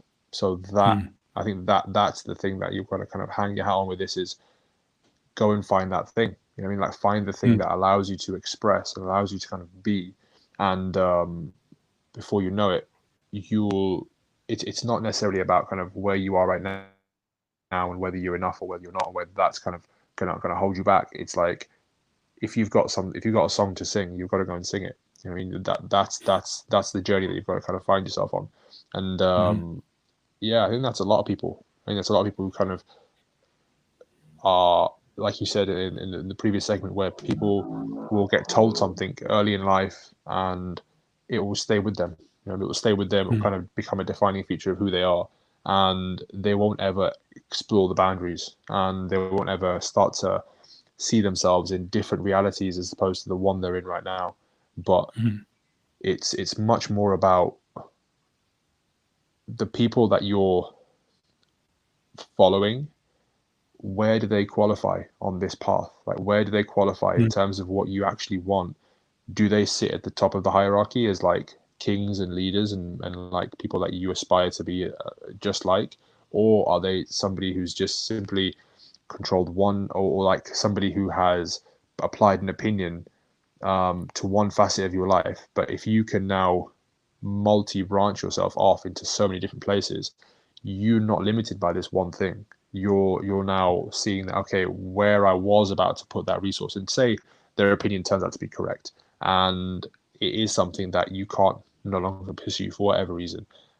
Now all you have is that bundle of intention that you were going to put towards something here to now redirect towards something, towards other things elsewhere, right? And that's kind of that growth mindset, right? Like, looking at it as oh, I've stopped, I've failed. It's like, no, you've just learned what not to do and where not to put your energy, and let's go and put it somewhere else. You know, that's where you can continue to fully actualize on yourself and not be limited by somebody else's opinion in that Yeah, one instance.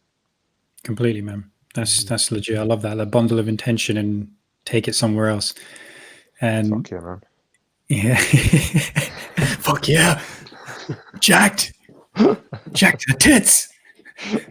That's your line, right? That is Yeah, Gorinda to a T. I've just stolen that line from The Big Short, but The it's Big Short. dab jokes line, man. Is that a TV show or is that a movie? No, there's the movie about Movie. the financial collapse in 2008. Okay, I need to watch that. I need to And catch that. yeah, it's good. It's good, man. It's good. Like it's good viewing. Yeah. It's good. The way to put it together is good, and it just makes you think. It's like, man, we just live in a fucking crazy world that we don't even know about. Too right. Too right. So Yeah, many random. I said to my mom the other day, right? I was like, I think we need a revolution. I think we need it. I think we need it. I think we should start it right here on this podcast, bro. I think we should. we're right for it. Yeah, we should just start waking people up and being like, well, is all these little established things like, yeah, great, they're in place, but are they the best course of action? Can we do better? Yeah, I think we can do better. So exactly. let's do better. Yeah, man. Let's crack on and do Evolution, better. man. We're gonna evolve. We're gonna achieve. We're gonna fucking thrive. That's it. That's it. Evolve on what's currently the status quo and be like, nah, I reckon that I back myself. That's kind of Yeah, not being insecure and following the established order, whether it yeah, be with your diet or whether it be with your government. Let's yeah. let's just Exactly. find our own way. You know what I mean? Find our own Yeah, way. yeah. It's like who we be. Who we be. Yeah, Just that's be it. yourself. That's the Be one, man. yourself. That That's is the what one. it comes down to. That's going to tie in with a question we got coming up. We're going to answer it. And Okay. but yeah, man, it was. Okay. I like something that you said earlier in the week where you sent me a voice note, and it was about learning something new. I just loved it, man. It was just like there was a quote that you came up with. It's basically like when you're learning something new, how jacked you feel. And you sent me this voice note, and I was so happy listening to it because you sounded like you were on MDMA. You sound like you were so high, and you were just like, bro, I just love, like, literally the line you came out with was like, I just love life right now, man. I love life. And it made me so happy, man. I was like, yes, this is the kind of energy that people need, man. This is what, like, it feeds me. It was cracking me up hard. And it was just, and I'm with you because, like, one of my highest values is basically learning, right? Constantly learning is like, I just love it. It just, when my brain feels fired up like that, when I'm having these conversations, when I'm having good conversations with people, I just get so fired up, and it just makes me just think. I can feel I'm using my brain in different ways and feel like I'm getting challenged. And I'm like, okay, cool. I really have to learn how to formulate a thought and articulate what I'm saying. And then the line that you came out with was sick because when you're learning something new, you're like, the old reality that had you knowing less is now dead. And now you get to have this new level of awesome. And I was like, hell yeah, that was so sick. Because, like, more power with knowledge, basically. That's what it is. And it's like, you just feel like, yeah, what was the line about apes? You were like, what did you say? Oh yeah, you just feel like you look back on yourself like you were just an ape like 3 seconds ago, and then now you're just like imbued with this knowledge. You're like, wow, like I'm now a higher being. Like, I mean, like I can Yeah, possibilities are limitless now. yeah, exactly. Yeah, that's what it feels like. You just learned something. It's like, relative, like proportion to how profound that piece of information is. You literally can feel like you just shed yourself. You just like, all right, this shell Completely. has just died, and here's a new me that pops out. That's it. And yeah, that happens like certain moments where you're just like, God damn, that was so sick. Let me play that back. Let me play that back. Or, whatever you said, can you say that again?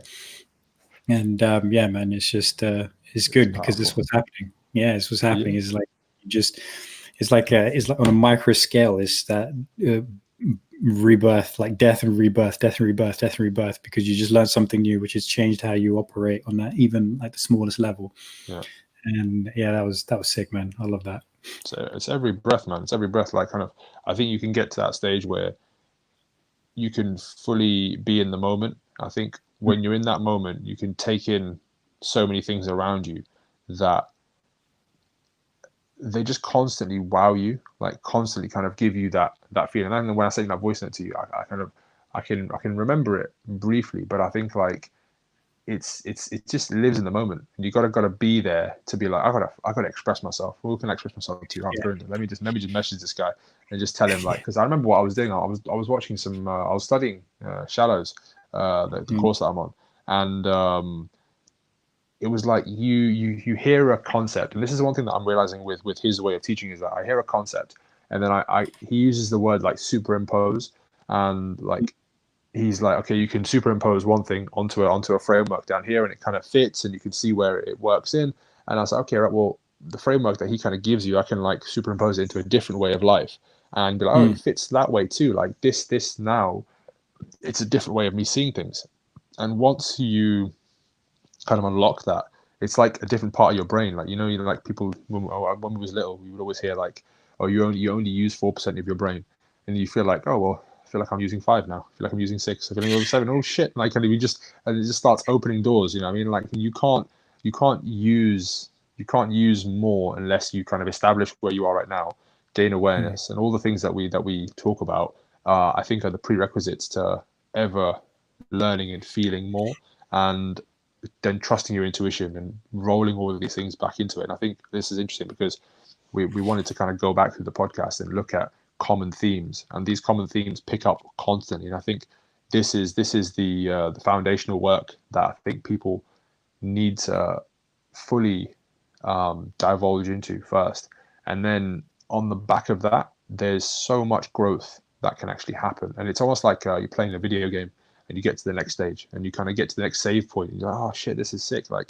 this is exactly where I want to be. And then you push on, and you know, oh, there's more. Like, there's so much more, and that's exciting, man. That's super exciting. And I think through this process, I'm going to keep going back to where we were like 10 episodes ago to where I am now. Like, I've grown a full head of hair in 10 episodes. I'm not bald brown no more. You know what I mean? And that's like yeah, yours just keeps getting taller. Yeah. Johnny Bravo Brown over here. Bro, yeah, man, I've got several. So I've got like Ace Ventura going on. I've got Wolverine, and probably can do Johnny Bravo as well. So I'll just show up all of those. Show up like Wolverine on the next one.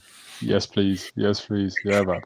It's just a visual kind of representation of so much more. And I think the more ways in which you can explore that, the better. But the core fundamentals are the core fundamentals, right? Like, you've got to have awareness of where you are right now. You've got to have the need to want to evolve from where you are now. So seeing that, okay, how do I actually link this in so I can achieve more and actually just fully thrive in my life, right? That's it's so important. But when that happens, I think you want nothing but more, and you look back at yourself and you're just like, oh shit, like that thought that kind of just flooded through me was just like, I knew nothing like 5 minutes ago. Like, what I knew was just like, there was nothing. There was just like that version of myself. It's like an empty can. Just chuck that away. I don't need that in my life no more. Yeah. It's like, it's crazy, like relative. And then now I'm like, the thought that keeps what you said was like, in a year of doing this podcast, we'll have 60 episodes, so I'll be 6 times better at the end of the year than I am right now, and I feel like fucking pretty legit right now. You know what I mean? So it's we might have some exponential moments as well. So, why not, bro? Why not? That's now exactly. It's limitless, right? Like the possibilities, like you say, we're only just getting started, and that only just getting started mindset is where we need to be constantly. Is not to put pressure on it, but just to be like, yeah, the possibilities are actually limitless, and that's a exciting thing. Yeah, man, it's our relationship with that possibilities. It's like, you know, because a lot of us struggle with being perfectionists. You know, I know I do as well. But you know, you get perfection paralysis, and then you know you're stuck. You're no good. You're waiting. You're always waiting for the right opportunity, because you're like, oh, if only this gets better. And if only this scenario arrives, if only, you know, once I've settled down into this kind of routine, then things will get better. It's like, no, you got to do right now. Like, what is the one thing you can do right now, which is going to move you forward? It's not about waiting for the right opportunity, because you got to create your reality. You got to do it yourself. And what you said earlier about you know, Shallows talking about superimposing on top of a framework. This is why we talk about frameworks, you know, because it's about, you know, ideally we're trying to boil it down to first principles thinking, which is, okay, what do we know works, and how can we apply that to everyday life, regardless of who you are, whether you're a mom of four kids or whether you're a high flying executive in the street, in the city, or you are me or you. You know, it's how do you apply that? And within learning to operate, is basically within that framework, is like kind of, you know, superimpose your life onto that framework, or put your life into that framework and then make it, and then you can make it work. And this you kind of have to, you can't be, because one of the things you need to do is like, if you're too haphazard, if you're too all over the place, you need to introduce some routine. You need to introduce some modicum of like certainty about how you go about your day, and some structure basically. And in a way, there's a lot of things that don't work out, and we forget that around training, it's easier to see that you need a structure. It's like, you know, people will say, I need to train 3 times a week. Cool, that's structure. But nobody thinks about that around eating and eating well. And it's like, but the structure isn't like, I'm going to have 3 square meals a day. No, the structure is this framework that we kind of talked about earlier, which is the flexible eating framework, where within that, you know, like, here's the framework, here's your structure. Now go run with it, and we'll improve it as you go along. You know, like we said right at the beginning as well, is that you only learn by doing. And so if you try and learn everything you need to know to get yourself started off on a good foot, you're never going to start. So just have the rough edges, even if it is just the rough edges of a framework. Like me and you, we can give people the framework. So it's like, look, you work with us, you're going to get the framework to succeed. And then we improve it as you go along, when you learn what your limitations are and what you learn that you need to do to break through those limitations. And we give you that right strategy to overcome that. But even if it is just a rough idea of a framework, start applying it, because if you don't, you're just going to keep putting it off. 100%, 100%. I think I give the example on before we came on, which is like, where can you start to align right now, and where do you get the practice from? Well, it's as simple as like, I was like, oh, that toaster needs to be straight.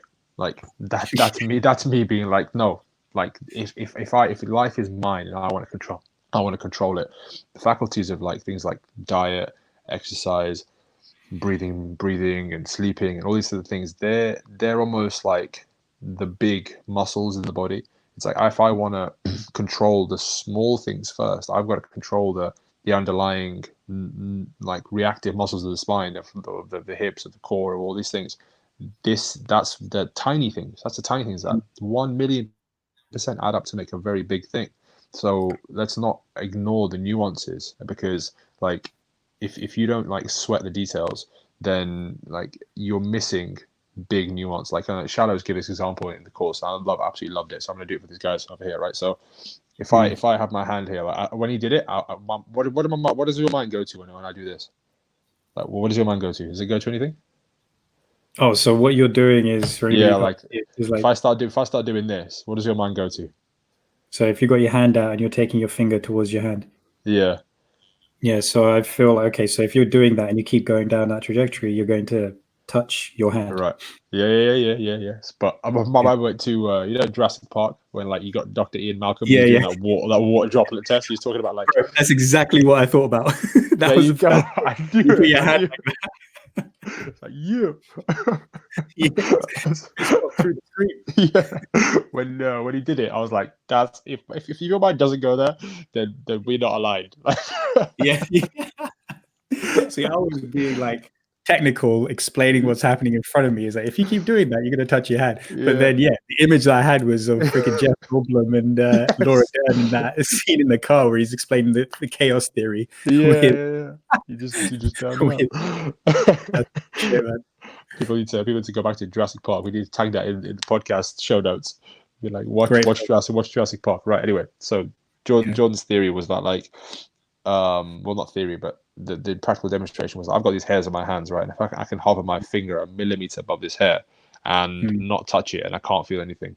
But as soon as I drop low enough and I touch the hair, that millimeter was all I needed from nothing to change. right? Like that's how small the details can be. They can be a tiny, tiny detail, but they can make all the difference between nothing and change. So it's like, let's not worry about the big things. Let's worry about the tiny things that are pissing you off right now, that are making you not align. And let's go after those. Let's go after those, whether it be like, I don't like my water bottle being here, I'm going to put it here.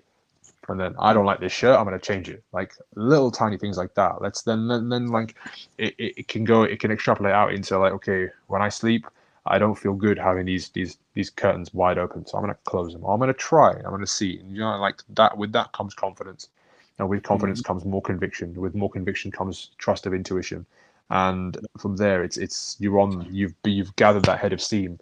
And like what we know about like motivation is that you have it in one area of life, and you're much more likely to use it in other areas of your life. So I think you don't need to worry about the big things and look at the big wall in front of you. Just start laying those bricks and start kind of finding those bricks everywhere you go. It's going to help. Power, man. That's legit. That's exactly it. It's like if you can't figure out what it is like that you need to do, you will know what's pissing you off, like you said. So start fixing that first, and then that frees up your mind a little bit, and you start building your course in the direction that you want to actually go. So yeah, obstacle is the way, bro. Obstacle is the way. Yeah, man. I haven't read it, but you keep coming back, keep bringing it up. I feel like I'm going to know that. Yeah. Nothing about they pull me back in. Wouldn't be a podcast without a good impression. That's it. We need to do it 1 week.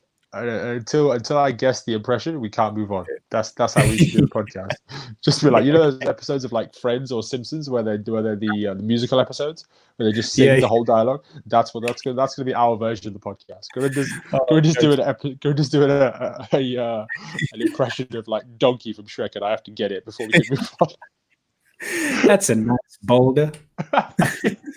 That's the line I always go to. That is a nice boulder. That's what you call alignment, people. That is what you call alignment. I have never once discussed Shrek with Gurinder, but we went to the same line. There's thousands of lines in that film. We went to the same one. Exactly. That's resonance right there, bro. Fuck yeah. That was brilliant. Should we what? I was going to say the other thing that I was going to bring up, and I think is a good little segue from this as well, because you're talking about correcting the things that don't work for you, and it was laying out the criteria for success, which automatically lays out the criteria for failure, and because I was talking about it. I think it must have been with my housemate. I feel like I'm blurring conversation with my housemate and conversation with you. It was like, it was like laying out like, okay, so I have we talked about it last week as well. Like, what's my ideal? What's my idea of success? Like, what do I see? And I was like, I've got a broad sense of what it is, but what I do know is like I know what a successful day roughly looks like for me, and if I don't achieve that, then it's not. Then I kind of let myself down, right? Yeah.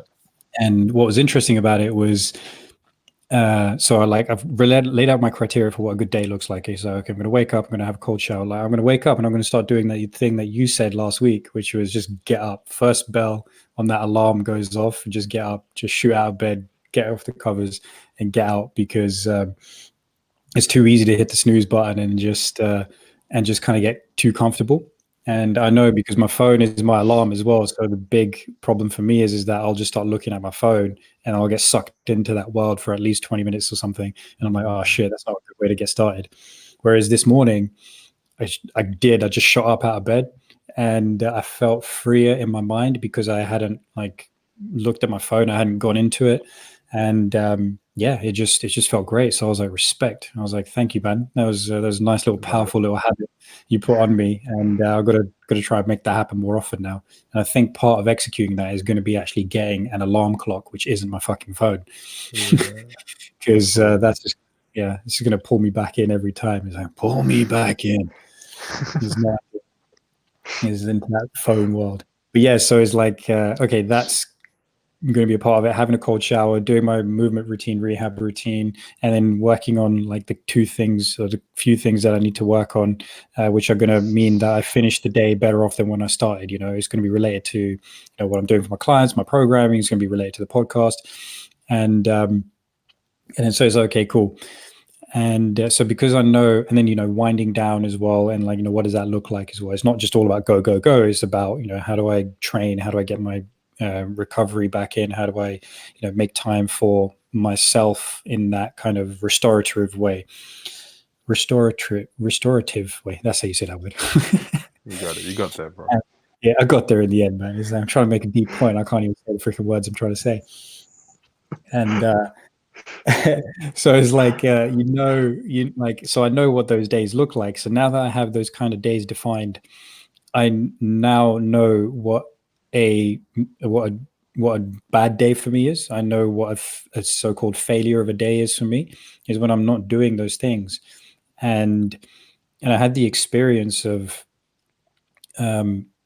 like feeling disappointed on a particular day last week, and I was like, man, I feel shit. It's like, oh, okay, I'm feeling disappointed because I didn't have the kind of day that I know I could have, and that sucked, right? So what the interesting thing there is like not using it, not living in the disappointment. So I kind of like, okay, observed it. So I like kind of pulled myself out of like my being in a way, and just observed what was actually happening with me.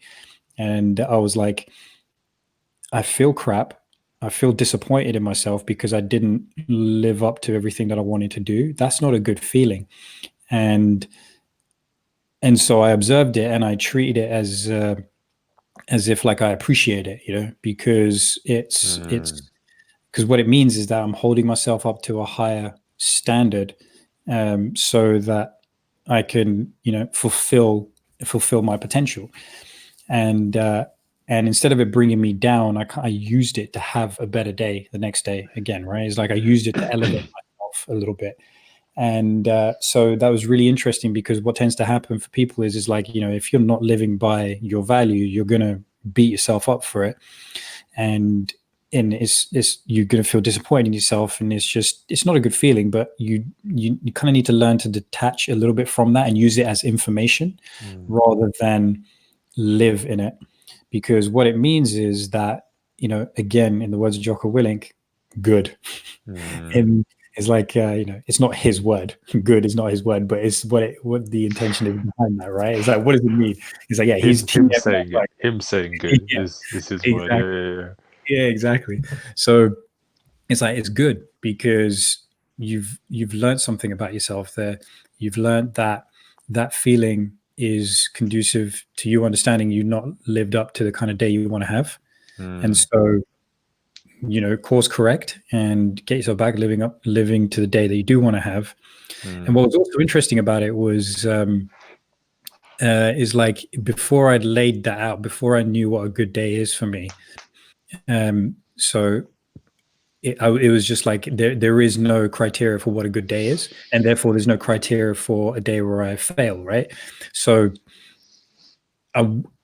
if I didn't have those conditions for failure, then I wouldn't be aware of my potential, and my day wouldn't feel bad. But is that worthwhile, right? It's like, it's that ambiguity that we were talking about earlier before we got on air.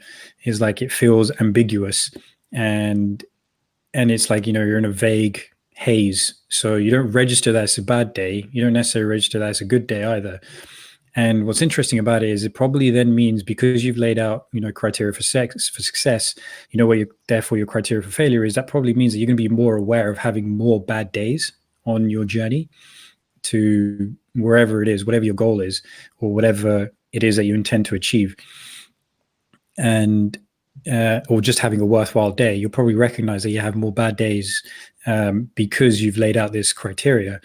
And so then that kind of feels like, oh shit, that I'm gonna be more aware of more bad days than I was before. But that's a good thing, because again, it comes back to holding yourself up to a higher standard, and then you can appreciate the good days more because of that, and you can take even more satisfaction and more pride and more joy in the days where you do have a good day, and keep using those days where you don't have a good day as information. And then the ratio of good to bad days gets higher and higher and higher, because your bad days end up being further and further and fewer and further between. Because you just take that information and you make it work for yourself. And yeah, just realizing there's no point in beating yourself up about it. So that's what I thought was like quite interesting about that. I love it, man. I love it. I mean, at the end of the day, you've got to fully align yourself with what is the goal. And if the Mm. goal is to be made aware, then a bad day is helping you with that goal. You know what I mean? It's like Mm. if I want to learn about myself and I have an experience that makes me feel a negative way, well, it's positive because it teaches me. Yeah. You know what I mean? It's like Yeah. kind of if the goal is to learn about ourselves, which is it always should be, and this is kind of it links into the I'll stay on this for a second. Actually, I'll stay on this. Like if I need to know a bit more about my body and the way I train, well, if I go into training and my head is just not in the training that day, I've learnt that I need to change the practices I have in my pre warm up, and I need to align with a different act beforehand to get me to have my head in the game. And this is again, it's reframing. It's reframing and actually seeing the opportunity, as opposed to seeing the thing that's kind of conventionally, unfortunately, conventionally pulling you off task. And I think the reason people go that way is they're quite comparative of themselves and other people, and Mm. you don't need to be that way, because like what you're seeing on the external may not be what's happening on the internal. But it could be a total fluke that somebody's doing something you potentially can't do right now. But it's a case that you need to just fully align with yourself in that situation. If you're not getting something, it's just your body's way of pointing out that we need to do more work on this. So that inherently is a good thing.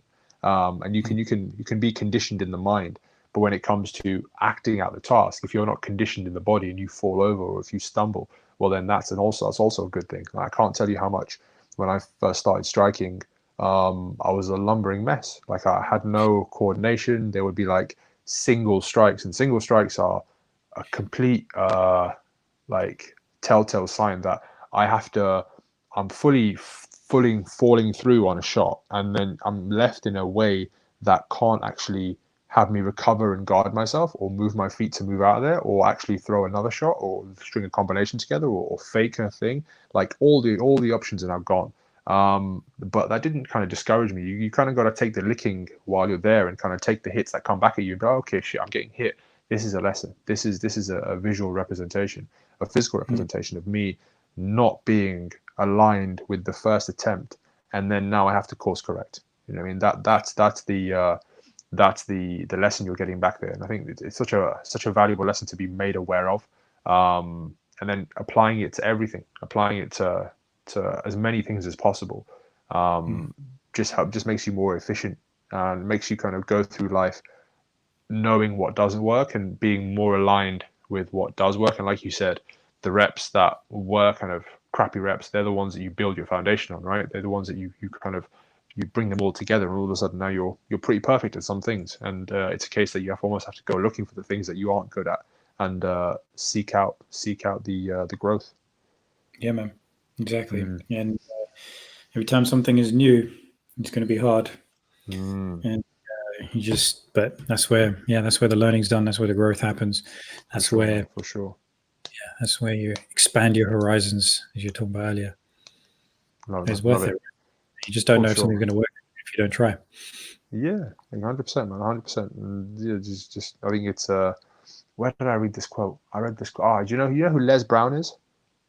Les Brown, that sounds familiar. Les Brown, like Mm. motivational speaker. He was like the Eric Thomas before Eric Thomas. He was Yeah, like, okay. you heard of him?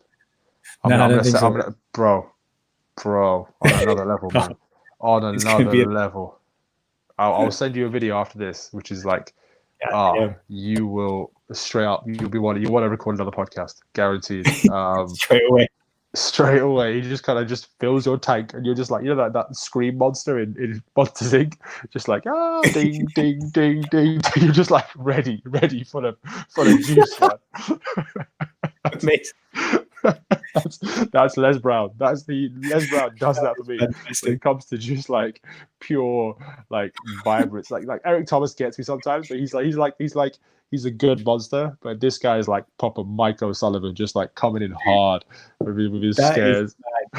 Something get me as pumped as that video of Eric Thomas. Everybody want to be used. If there's something better than that, then don't hide it, man. Don't hold back. To be so this is the way that I feel it. Like kind of Eric Thomas gets me with that one video. Like that one video is his like Kamehameha. Like this guy comes hard with that one, right?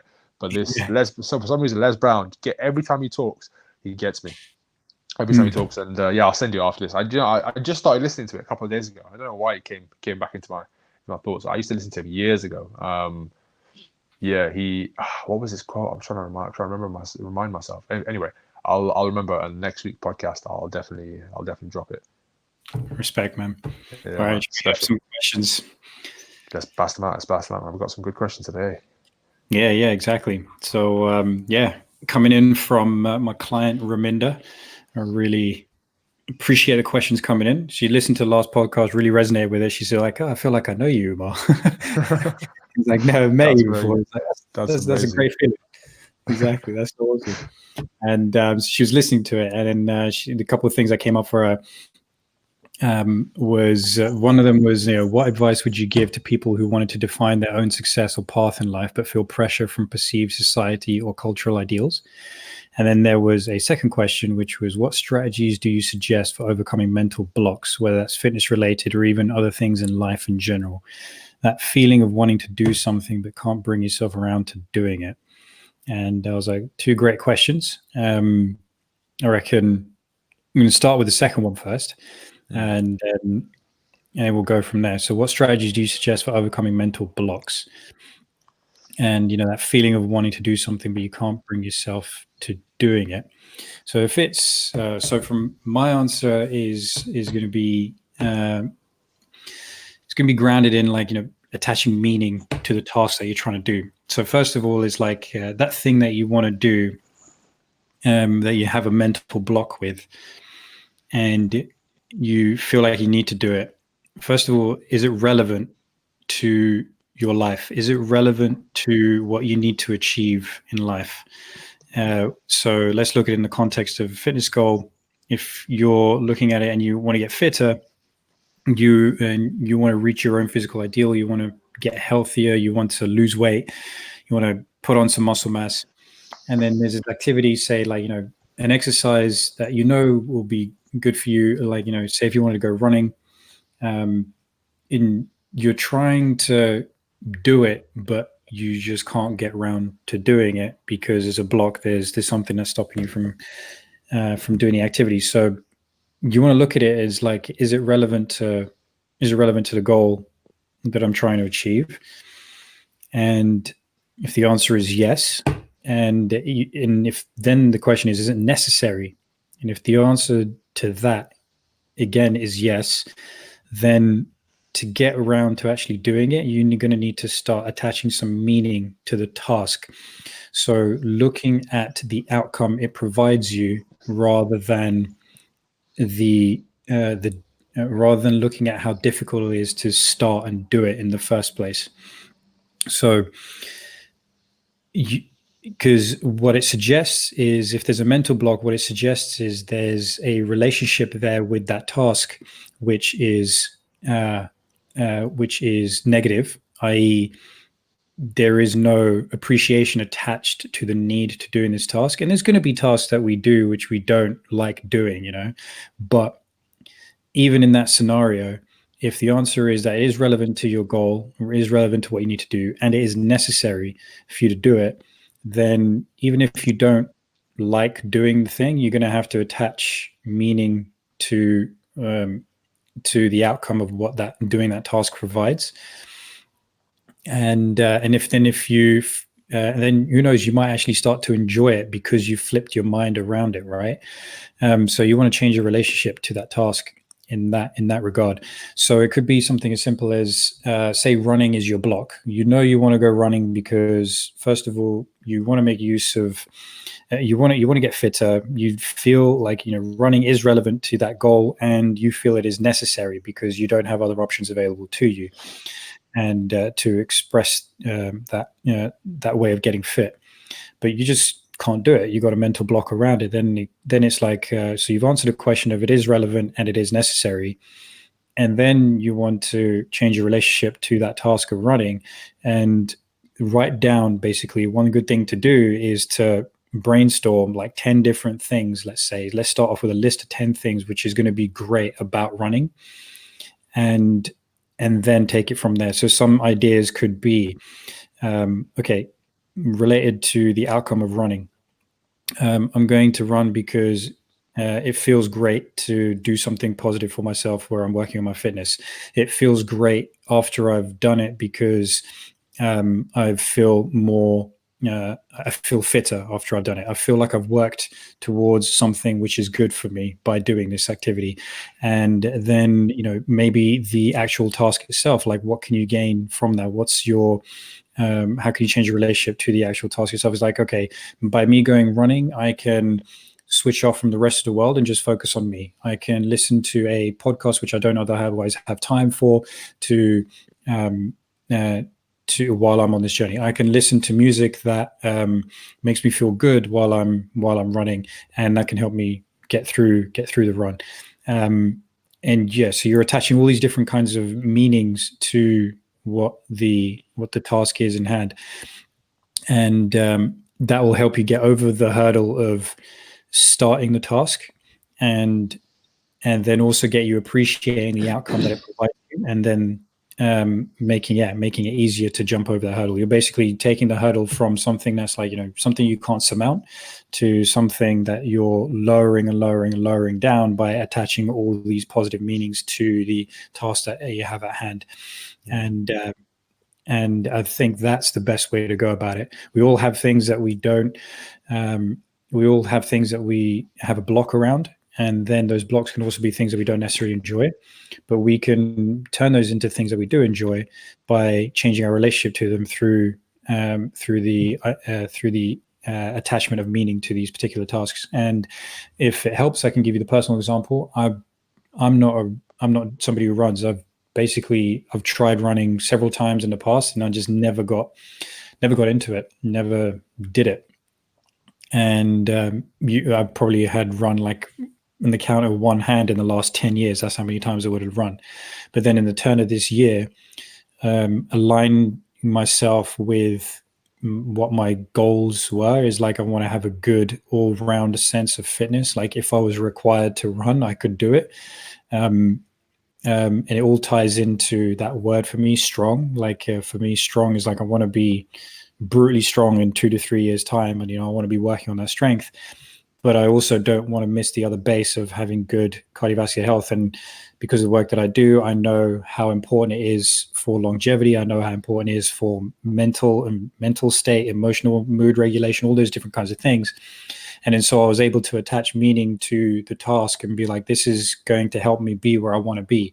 And now I'm excited by the idea of going for a run, regardless of what the weather is like. Right now is good, but I started doing it when it was December, January, when the weather was shit, and I was still busting it out, and I was building myself up. And, I'll use it to get myself G'd up because I know now that's what it's good for. And I'll also use it to, help me set my mind in a good way, help me stop feeling frazzled. If I do feel frazzled, if I do feel overwhelmed with stuff, it's something that can help me with that. And so I know that there's all these good things around it. And so that's how you can, answer, get over that mental block. What would you have to add to that, sir? That's cool, man. I like that. I think my mind's kind of going to like Home Alone when there's that old white guy and he's like scary and he's like he screams his head off, right? Like that's yeah. He has that crazy Macaulay Culkin scream, right? And that's kind of like where your client's kind of thinking about this thing that she's mentally blocked about going outside or going to the neighbor's house or whatever. And for me, it comes to like graded exposure. This is something that thing he talks about, right? Like what's his face, Jordan Peterson. So it's like, okay, let's fully define the thing you're scared of. You're scared of the neighbor. He's got a big stick that he's creepy. He has a big spade or whatever. He has a scary beard. Like kind of, let's break this down like to all these things. He's a tall guy, whatever this is, whether it's going for a run, whether it's going to the weights area and you're a female, it's dominated by men. And then let's fully define it. Let's fully define what we're scared of. And then break up the different faculties, and then slowly start tackling them with small like amounts of that exposure toward each of those things. And then before you know it, it's like, I'm not afraid anymore. You know, like the kids outside, like kind of, I'm not like, I want to tell you all that I'm not afraid. Like, come to my house, try and burgle me. Like, I'm gonna take you guys out. That's kind of where my mind went with that question straight away. And I think in terms of personal examples, is like getting punched in the face for me was like a feel genuinely like was like a, oh shit, I don't want to get punched in the face, like kind of, I don't like it. Like it just obviously it doesn't feel nice, right? But then like it's completely necessary to realize that in this game it's going to happen a lot. And then the Mike Tyson quote, like everyone's got a plan until I get punched in the face. So, okay, well, I need to get punched in the face and still have my plan, right? Like this is important, right? And you just need to face up to the little faculties in small ways. So for instance, TJ and I would like literally practice it, stand there, pop, I want to punch you in the face. And that was like, okay, that wasn't so bad. Like, that wasn't so bad. Like, punch me again. Like, okay, cool. And you build up from there. And you kind of like, then there's a shot coming and you learn how to kind of deflect it and you learn how to roll underneath it. And before you know it, like the punch, you're looking for the punch. Because like, I got a counter you ain't ready for. So that's kind of the way that I would break it down is 100%. I love what you said about attaching importance to it. I think that's vital. It's like I have a thing in my board which is written, in that moment your why wasn't big enough. And that's like kind of as you kind of fail or as you kind of do something that's not aligned with yourself, you didn't attach it back to that why, that those set of reasons. And like whether that be, okay, today you didn't work out, it's like my why simply wasn't big enough, so otherwise I would have scheduled it into my day. And like that's a thing. But then I think in terms of like practically breaking it down, I would suggest like looking at it and just breaking it down in terms of like, okay, if it's you have to go to the gym, take a friend with you. Like slowly start looking at videos of gyms, start kind of incorporating that into your life. Like every day you do this, you schedule it into your day, like as though you were scheduling in your workout. Like you would schedule in, okay, I'm going to watch a workout video, I'm going to research a bit more about what I'm actually going to go do at the gym. And then one day you'd be like, okay, I've got a gym membership now. And then I'm going to slowly start attending the gym. I'm going to get a trainer so he can walk with me around the gym, so I'm not feel like I'm on my own. There's ways of just incrementally breaking down any task to the point where like it's not hard anymore. Like we said, like we didn't go into it today, but we'll probably go into it another time. It's just new for you, right? So like you're allowed to feel this way. Like anybody starting a new task is allowed to feel overwhelmed slightly until the task is kind of broken down for them and fully understood. And it's like, yeah, I'm definitely not afraid anymore. Like we can do this. Yeah, exactly, man. Yeah. So if there's like an aversion that's like that, that's great. That's like graded exposure. And then, but the big one is what you say, the why, and attaching meaning to it. And making sure that the thing is something that's relevant to you, is necessary for you to start executing. There's no basically, you don't have a way around it, and then make sure it fits in with your why, and make sure you attach meaning to that task. Because even if it's something you're not going to enjoy going through, if you have meaning attached to it, and there's something that can pull you around to doing it, you're always going to feel better off for having completed the task than at the beginning. Because at the beginning you're always like, oh man, I just got to do this thing, and it's just so irritating and it's just annoying. I just don't really want to get around to doing it. And then you do it and you feel great because you just did this thing which you thought was going to be difficult, or you did this thing that you're annoyed about and you completed it, and it's something that's helped you feel better and be better.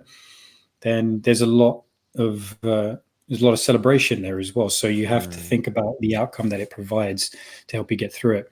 And then another thing is it sounds counterintuitive because there's a block to actually do the thing, but it is like just freaking do it and just start, because you're gonna have to try and like kind of trick your mind into just doing the thing. Like again, another example of that is when when we back in the days of going to a gym, it would be like if I had like a gym membership, and instead of working at a gym as well, it would be the act of going there when you're not feeling like doing it and you got that block around doing it.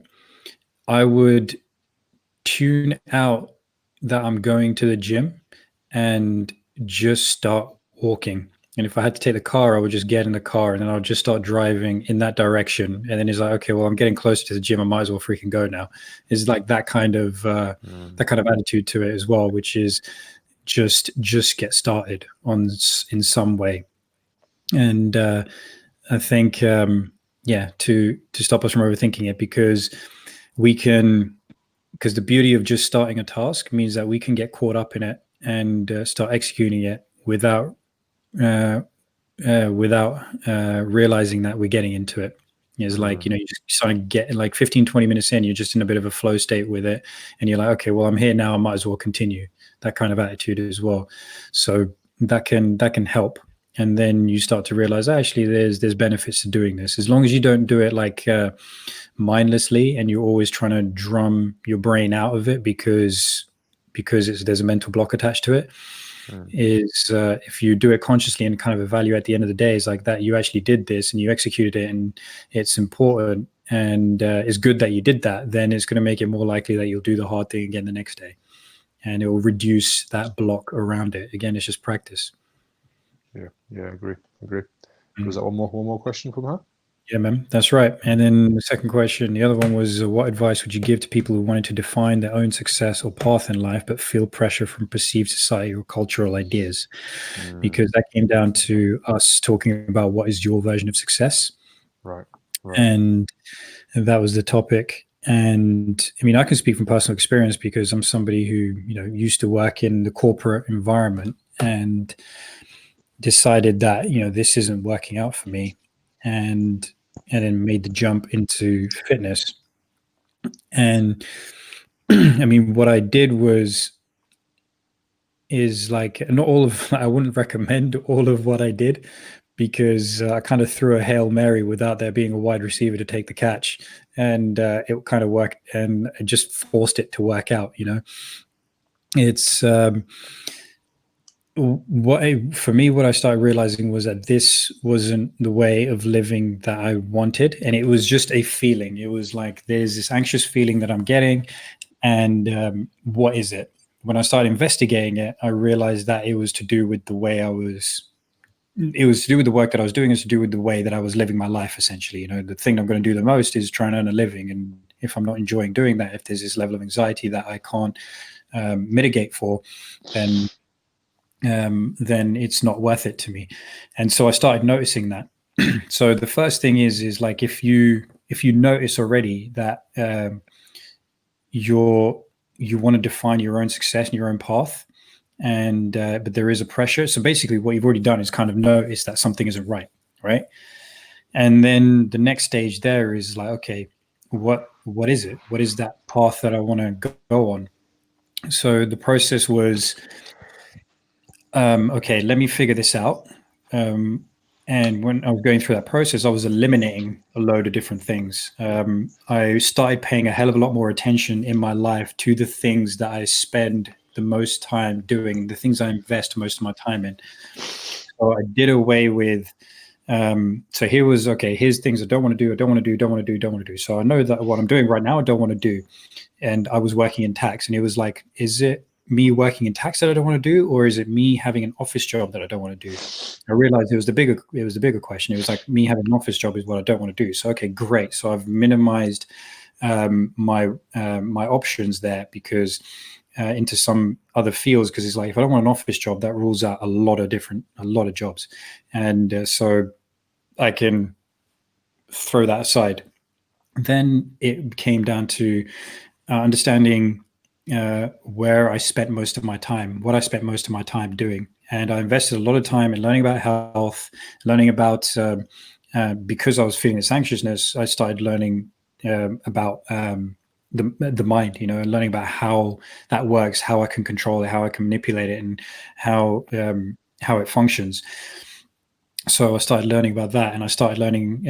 I was always going to the gym. That was a great way for me to start managing. I was always going to the gym, so it's always something that I always did. But it was also a good way for me to manage the anxiety, and then also, um, uh, I was doing jiu-jitsu as well. So that, I mean, I started jiu-jitsu and then I left it and then didn't take it on again until years later.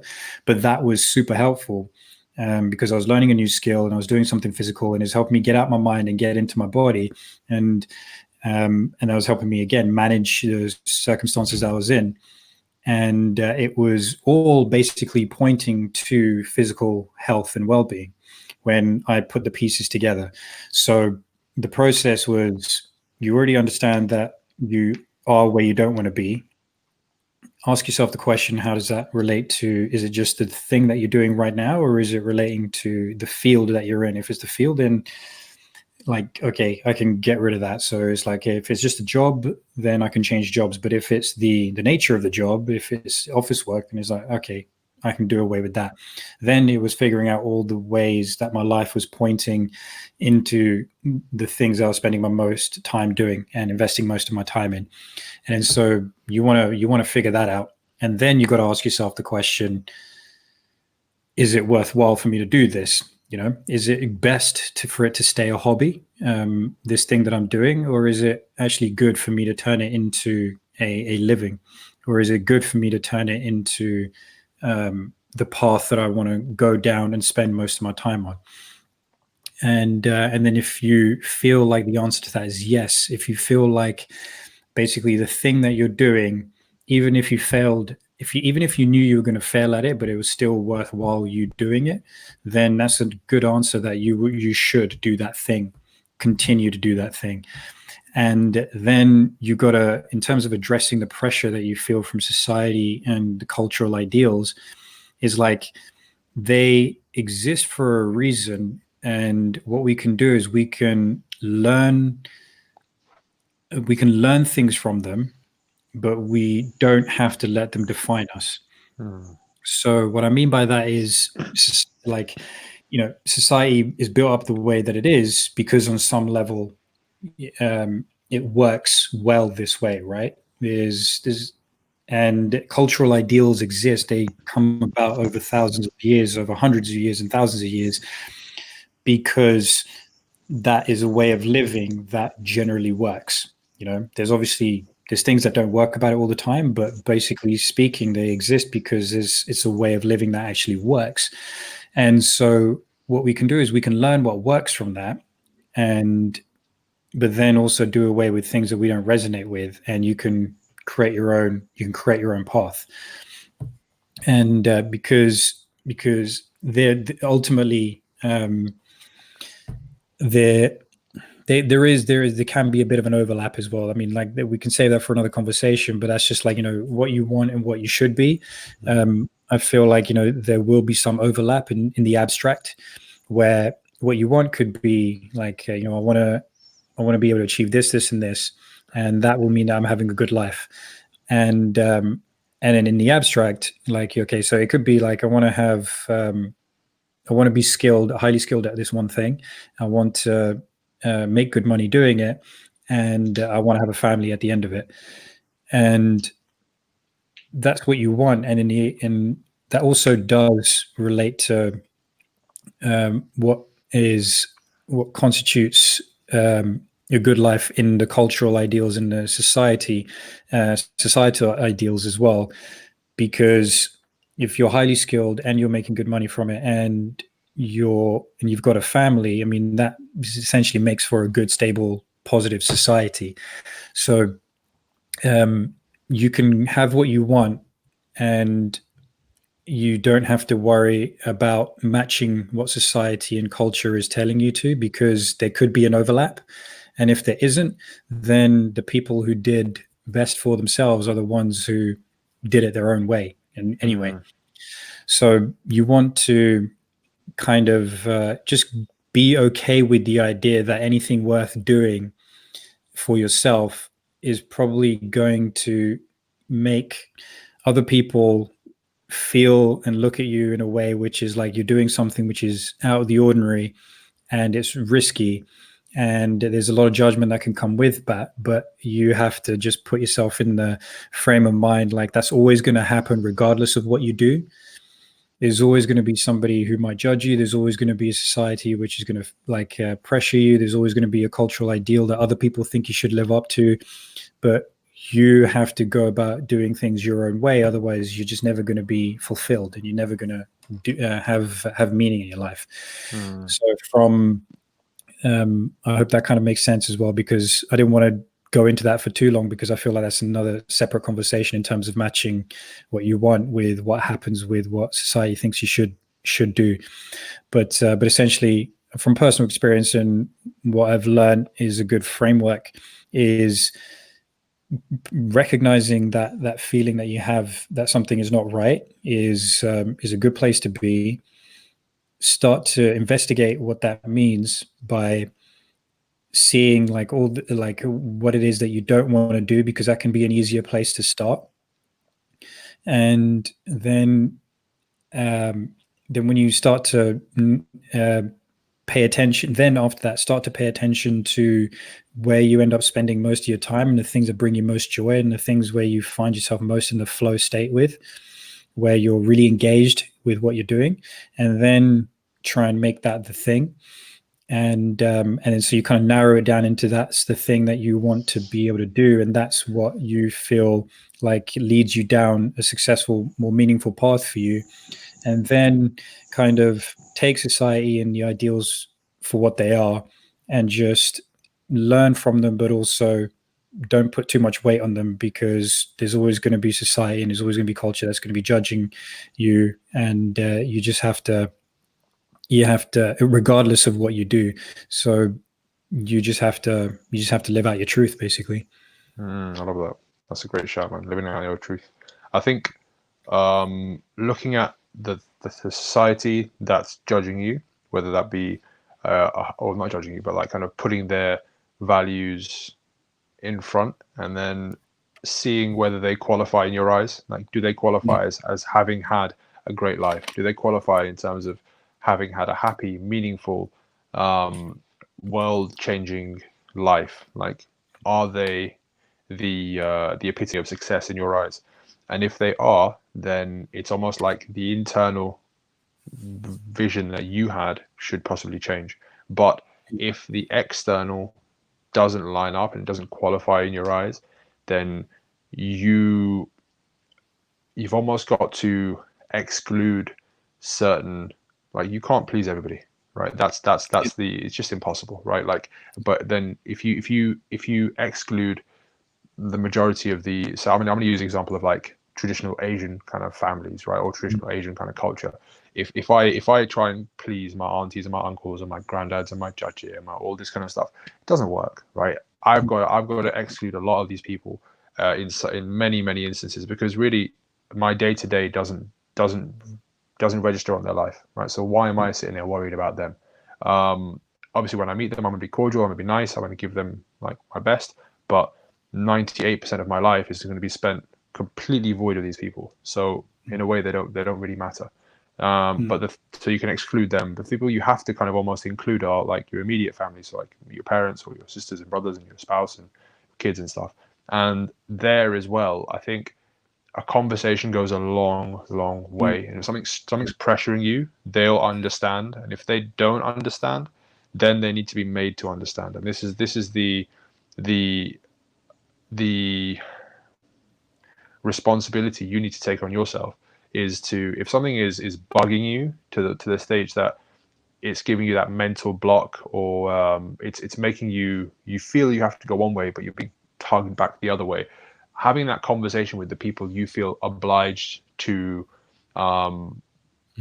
obligate towards or please will either free up your own mental space to be like, oh, okay, they understand me now. I can actually go and do my own thing, or it will shine light in your eyes as to where they're coming from is really an ungrounded place, and I don't want to have any kind of basis in that reality. So it's going to clear up the path either way. You know what I mean? Either you bring them forward into your reality, or you realize that what you were actually thinking wasn't what they actually meant in the first place. So let's all kind of be aware of each other and move forward. I think that's kind of a key. And in my experience, the people that you hold nearest and dearest will usually understand. It might take a few attempts, but if it's something very, very precious to you, then they're much more likely to understand, because really, who else do they have? They have you. And if they want to kind of have you in their life, then this is a big thing. Then there will be leeway either way. So I wouldn't stress about it too much. I would kind of break it down to those factors first, and then just go from there. Fully, man. That's great advice as well. Great way of looking at it. And what else is it? Kind of on top of that is ultimately is like that conversation with the nearest and dearest and people around you who you might feel the pressure from, because you perceive that they're part of the society, they're part of the culture that is holding you back from succeeding in your own path and your own version of life.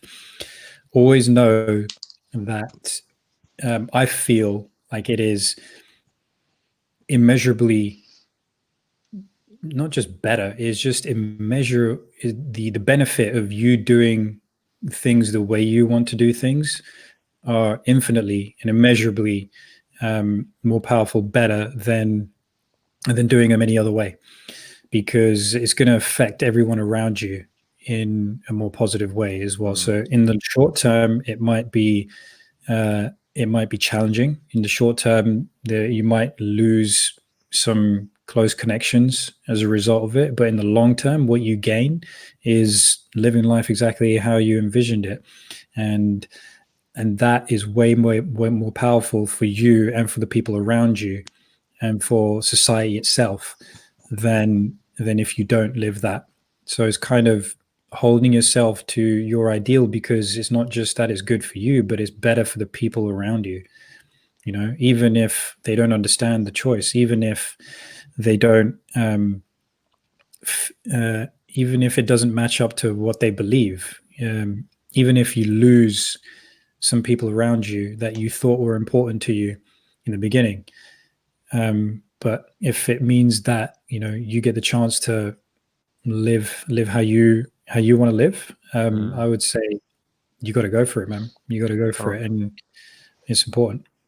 Yeah. It's kind of like if you know what you're doing is correct, then either you have to shine the light so bright that you bring your tribe with you, or you've got to drop your tribe and go find a new tribe and trust yourself enough to be like, cool, like if you don't want to move forward, but I know this is my version of correct, then if your version of correct suits you, cool, go do your thing. I'm going to go do my thing. I know I'm going to find people that align with that. Yeah, man. Bam. Powerful stuff, man. Exactly. Bam, bam, pow, pow. Let's call it there, man, for sure. Yeah.